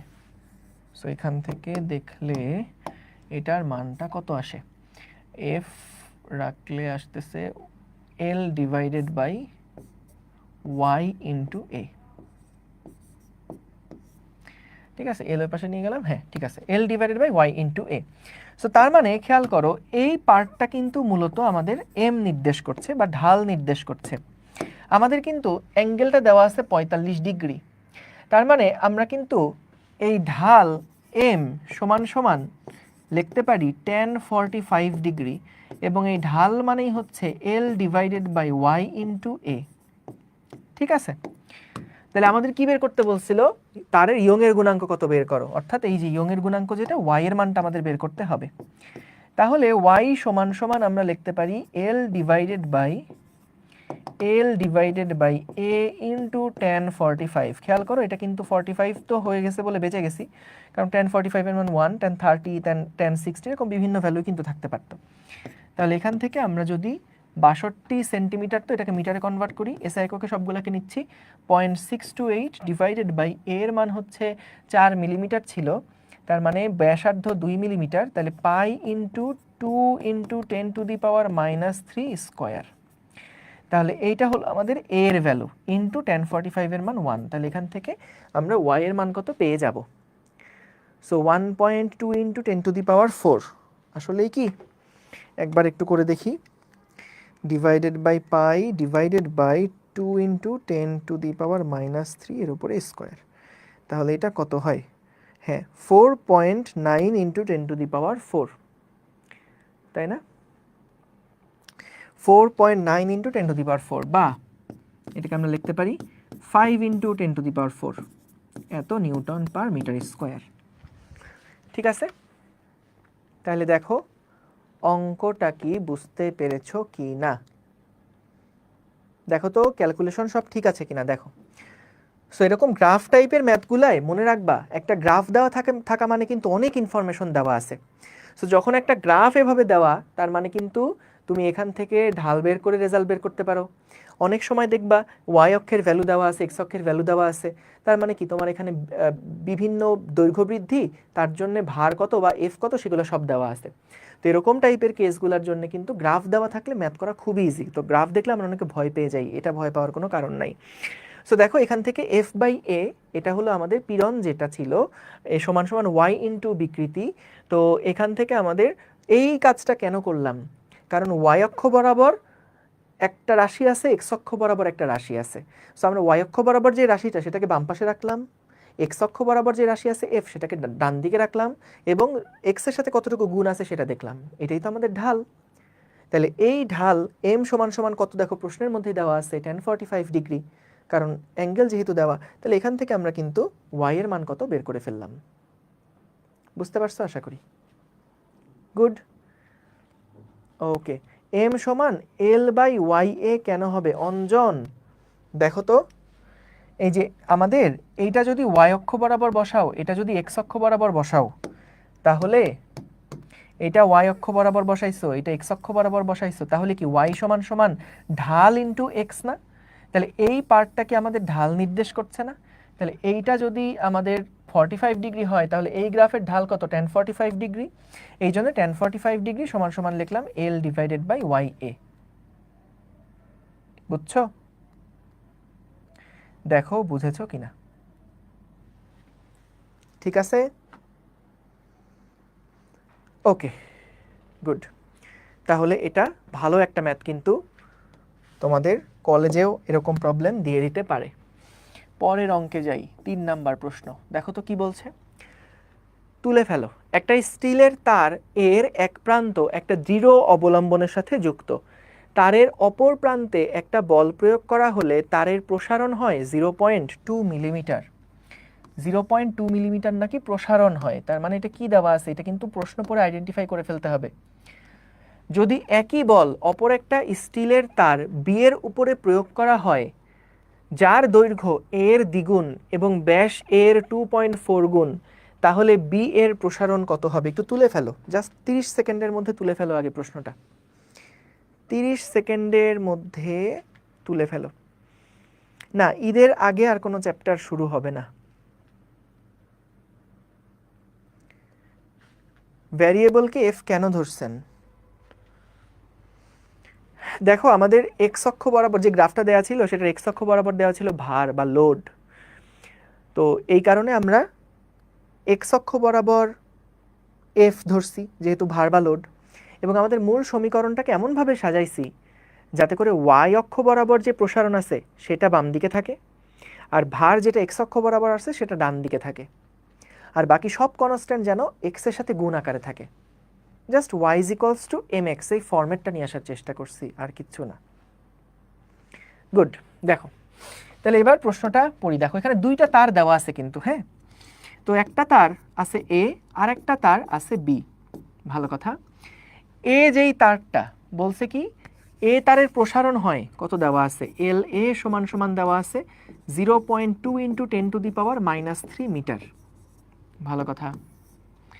এবং আমাদের আর কি কি ডেটা দেওয়া আছে দেখি।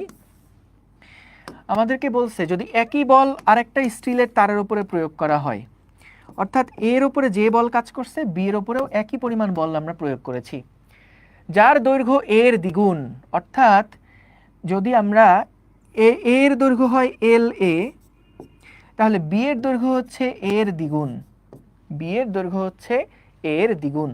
সো এল বি যেটা সেটা সমান সমান হলো এ তারের দ্বিগুণ দৈর্ঘ্যের। ঠিক আছে, একই বল অপর একটা স্টিলের তার বি এর উপরে প্রয়োগ করা হয়, যার দৈর্ঘ্য মানে বি এর দৈর্ঘ্য হচ্ছে এর দ্বিগুণ এবং ব্যাস এর 2.4 গুণ। সো এর যে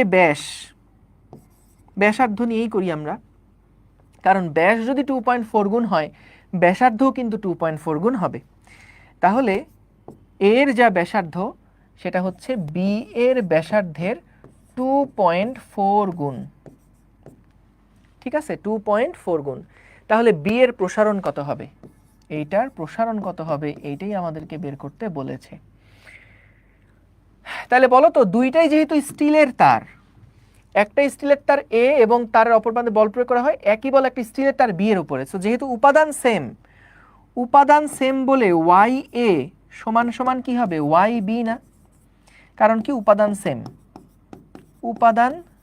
সেম স্টিলেরই যেহেতু তার, এটা কিন্তু প্রশ্নে বলা নাই যে দুইটা সেম, আমাদেরকে বুঝে নিতে হবে, কারণ উপাদান একই রকমই, এটাও স্টিলের এটাও স্টিলের। ঠিক আছে, দুইটাই যেহেতু স্টিলের সেই কারণে কিন্তু আমরা স্মল এল দিয়ে বুঝি দৈর্ঘ্য বৃদ্ধি। কোত্থেকে আসছো তুমি? স্মল এল মানে হলো দৈর্ঘ্য বৃদ্ধি, কতটুকু দৈর্ঘ্য বৃদ্ধি পাইছে সেইটা। আচ্ছা, এখন আমাদেরকে কি বের করতে বলছে বলো তো, যে বি এর প্রসারণ কত হবে। তো এই টাইপের প্রবলেমগুলো করার জন্য যখন এরকম দুইটা তারের মানে কম্পেয়ার করার মতন ভ্যালুগুলো দেওয়া আছে, তখন আমরা যখন ম্যাথ প্রবলেম সলভ করব সবার আগে দেখো আমাদের কি বের করতে বলছে, এলবি বের করতে বলছে না।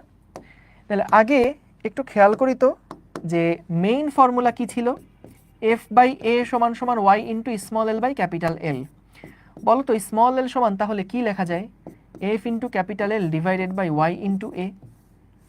আমরা লিখতে পারি F into capital L divided by Y into A, লেখা যায় তো স্মল এল সমান সমান F into capital L divided by Y into A. এই যে সমীকরণটা রাখলাম এটা খুব গুরুত্বপূর্ণ একটা সমীকরণ ভাইয়া। এখন যেই টেকনিকটা দেখাবো এটা অনেক টাইম সেভ করবে তোমার, খেয়াল করো। আমরা যেটা করব, এল এ দেওয়া আছে, দুইটা এফ সেম, এল এ এল বি এর মধ্যে সম্পর্ক, আর এ আর বি এর মধ্যে সম্পর্ক, ওয়াই ও আই বি এর মধ্যে সম্পর্ক দেওয়া আছে। সো আমরা যখন এল বি বের করব তখন এভাবে লিখবো, দেখো L B divided by L A, এইটা সমান সমান কি লেখা যায় বলো তো। আমাদের এলটা হলো এফ এর সাথে প্রপোর্শনাল, সমানুপাতিক সম্পর্ক, তাহলে আমরা কি লিখতে পারি F B divided by F A, এভাবে লিখতে পারি। ক্যাপিটাল এলটা হচ্ছে স্মল এল এর সাথে প্রপোর্শনাল, তাহলে আমরা লিখতে পারি capital L B into capital L A. ওয়াইটা হচ্ছে এল এর সাথে ব্যস্তানুপাতিক, তাহলে আমরা লিখতে পারি Y A into Y B. এরিয়াটা হচ্ছে স্মল এল এর সাথে ব্যস্তানুপাতিক, তাহলে আমরা লিখতে পারি A of A area of B, এভাবে লেখা যায়। মূলত কি করছি দেখো, যে আমাদের যেহেতু দুইটার বিভিন্ন ভ্যালুগুলো দেওয়া আছে, তাই আমরা বি এর দৈর্ঘ্য বৃদ্ধিকে এর দৈর্ঘ্য বৃদ্ধি দিয়ে ভাগ দিব। সো ভাগ দিলে স্বাভাবিকভাবে এই পুরো টার্মটা ডিভাইডেড বাই বি এর পুরো টার্মটা, এভাবে করে ভাগ দিতে হবে, বি এর পুরো টার্ম ডিভাইডেড বাই এর পুরো টার্ম। আলটিমেটলি দেখবা দুইটা লাইন করার পর তুমি এইরকম একটা রাশি কিন্তু পাবা, এরকম একটা সমীকরণই কিন্তু পাবা। সো এটা একবারে করছি দেখো কি চিন্তা করে, যেহেতু এখানে এল এর সাথে এফটা সমানুপাতিক, এল এর সাথে ওয়াইটা ব্যস্তানুপাতিক, সো এই কারণে যখন এল বি বাই এল এ করছি যেগুলো সমানুপাতিক ভাবে সম্পর্কিত সেগুলো আমরা দেখো, এও যদি উপরে থাকে ওর ফোর্সটাও উপরে, এল যদি উপরে থাকে তাহলে এর সাথে যেহেতু এটা সমানুপাতিক ছিল তাই এটা উপরে থাকবে, কিন্তু যেহেতু ওয়াই ব্যস্তানুপাতিক তাই ওয়াই বিটা উপরে বসবে না, ওয়াই বিটা নিচে বসবে। এটা যেহেতু ব্যস্তানুপাতিক এল এর সাথে তাই এটা কিন্তু নিচে বসলো, ঠিক আছে, ব্যস্তানুপাতিক বলে। আবার এর ক্ষেত্রেও দেখো যেগুলা সমানুপাতিক ছিল সেগুলা নিচে নিচে বসছে কারণ ও নিচে আছে, যেগুলো ব্যস্তানুপাতিক ছিল সেগুলো উপরে উপরে বসছে। আশা করি মনে থাকবে, এটা করলে অঙ্ক আসলে অনেক ছোট্ট হয়ে যায়। সো আমরা এখান থেকে দেখো F B by F A দুইটার উপরে একই পরিমাণ বল প্রয়োগ করার কথা বলা হয়েছিল, তাহলে এই দুইটা কাটাকাটি। দুইটাই ছিল স্টিলের তার, তাহলে এই দুইটাও কাটাকাটি। এল বি বাই এল এ এটার মান হচ্ছে 2 একক, এটার মান হচ্ছে 2 একক L B by L A. এবং area of A by area of B এটা আমরা কি লিখতে পারি দেখো, এরিয়া মানে পাই আর স্কোয়ার, সো এটাকে এভাবে লেখা যায় না, R A square divided by R B square, এভাবে লেখা যায় না। এবং আমাদের আর বি সমান সমান কত, 2.4 ইন্টু আর এ, তাহলে 2 into R A square divided by R B মানে হচ্ছে 2.4 ইন্টু আর এ, এইটার উপরে স্কোয়ার। তাহলে খেয়াল করো আর এ স্কোয়ার আর এ স্কোয়ারও কাটাকাটি হয়ে গেল, তাহলে কি থাকে 2 ডিভাইডেড বাই 2.4 স্কোয়ার, তাহলে থাকে হচ্ছে 0.347। তাহলে এল বি বাই এল এর অনুপাত হচ্ছে এত। তাহলে আমাদের যেহেতু এল এর মান দেওয়া আছে, আমরা কিন্তু এখান থেকে এখন এল বি এর মান কত বের করে ফেলতে পারবো। সুতরাং এল বি সমান সমান হচ্ছে 0.347 ইন্টু এল এ, তাহলে এটাকে গুণ দিলাম 0.2 ইন্টু 10⁻³ দিয়ে, এইটা আসে হলো 6.94 ইন্টু 10⁻⁵ মিটার দিয়ে। ঠিক আছে, দেখো তো হিসাব ঠিক আছে কি না, হিসাব ঠিক আছে কি না দেখো।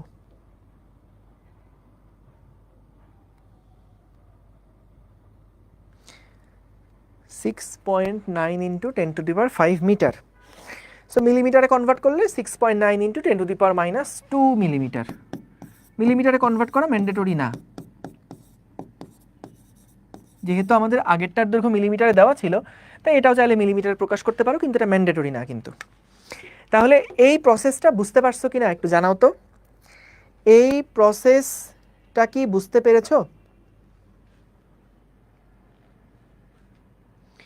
প্রসারণ স্মল এল হলে তাহলে ক্যাপিটাল এল মাইনাস স্মল এলটা কি হবে?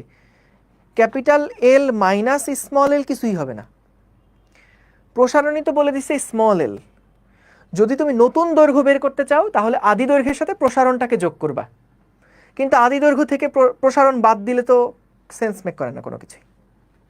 ঠিক আছে, সো দেখো ভাইয়ারা পুরা বুঝতে পেরেছো কিনা।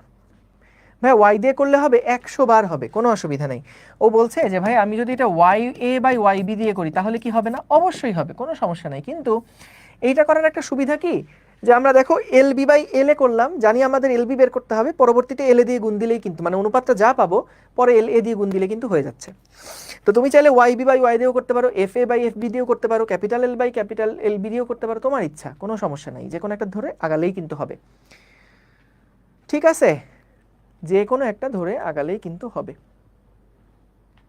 মিলিমিটার এ কেমনে নিচ্ছেন? এই মিটার থেকে মিলিমিটারে কনভার্ট করো, এটা হোমওয়ার্ক দিয়ে দিলাম, যাও মিটারে আছে মিলিমিটারে কনভার্ট করবা কেমনে। তাহলে দেখো আশা করি বুঝতে পেরেছো। চলো পরের প্রবলেমে চলে যাই। ডান ডান ডান ডান। ওকে, পরের প্রশ্ন দেখো তো কি বলছে। এটা কত নাম্বার অঙ্ক হবে? 4 নাম্বার, এটা লাস্ট অঙ্ক, যাও 4 নাম্বার অঙ্ক। কি বলছে? এ এবং বি তারের দৈর্ঘ্য দেওয়া আছে যথাক্রমে 5 মিটার এবং 6 মিটার। প্রস্থচ্ছেদের ক্ষেত্রফলও দেওয়া আছে, এদের ওপর সমান ওজন প্রয়োগ করলে এদের প্রসারণও সমান হয়। এ এবং বি তারের ইয়ংয়ের গুণাঙ্কের অনুপাত কত হবে? দেখি করো তো, করে ফেলো তো, এটা একদম ওই যে দুইটা তারের অনুপাতের অঙ্ক। এ এবং বি তারের দৈর্ঘ্য দেওয়া আছে, সো এটা মনে করলাম এ তার, এটা মনে করলাম বি তার। সো আমাদের দৈর্ঘ্য যেটা এল এ, এটা সমান সমান দেওয়া আছে 5 মিটার, দৈর্ঘ্য এল বি সমান সমান দেওয়া আছে 6 মিটার। প্রস্থচ্ছেদের ক্ষেত্রফল এ এ দেওয়া আছে হচ্ছে 2.5 ইন্টু 10⁻⁵ মিটার স্কোয়ার, এবং এরিয়া অফ বি এটা দেওয়া আছে 3 ইন্টু 10⁻⁵ মিটার স্কোয়ার। এদের উপরে সমান ওজন প্রয়োগ করা হয়েছে ভাইয়া, এটার মানে কি? এফ এ আর এফ বি পরস্পর সমান, এদের প্রসারণও নাকি সমান হয়, এল এ এবং এল বিও হচ্ছে সমান। তাহলে ওয়াই এ এবং ওয়াই বি এর অনুপাত আমাদের কাছে জানতে চেয়েছে। তাহলে আগে একটু দেখে নেই তো যে আমাদের ওয়াই এর ফর্মুলা কি ছিল, F into capital L divided by A into small L. তাহলে Y A divided by Y B এইটা সমান সমান কি হবে? এটা হবে F A L A F A L A B small L B, আর এখানে হবে F B L B A L A. আশা করি বুঝছো। সো আমরা এখান থেকে দেখো এফ দুইটা পরস্পর সমান দিলাম কাইটটা, আমাদের বলছে স্মল এল আর স্মল বি দুইটা পরস্পর সমান দিলাম কাইটটা। তাহলে Y A by Y B এই অনুপাতটাই আমাদের কাছে চেয়েছে। তাহলে এল এ মানে হচ্ছে ছিল 5 মিটার, এল বি মানে হচ্ছে 6 metre, into area of B কত 3 ইন্টু 10⁻⁻5, আর এরিয়া অফ এ হচ্ছে 2.5 ইন্টু 10⁻⁻5। তাহলে ভাইয়া এখান থেকে এইটাও কাটো, কি থাকে আড়াই দুগুণে আর এটা 3 দুগুণে, তাহলে এটা আসে 1। So Y A R Y B এর অনুপাত সেম, অর্থাৎ দুইটার উপাদান সেম, একই উপাদান, তারা উপাদান একই।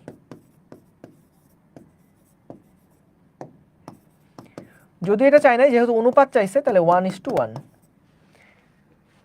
ইয়ং এর গুণাঙ্কের অনুপাত হচ্ছে 1:1। ঠিক আছে, সহজ জিনিস, আশা করি তোমরা এই অঙ্কগুলা করতে পারবা। ঠিক আছে, সো আমরা আজকের ক্লাস এই পর্যন্ত রাখলাম। তোমাদের সাথে আবার ইনশাল্লাহ আগামীকালকে আরও কিছু ম্যাথ প্রবলেম নিয়ে দেখা হবে ইনশাল্লাহ। ঠিক আছে, থ্যাংক ইউ, আসসালামু আলাইকুম, আল্লাহ হাফিজ।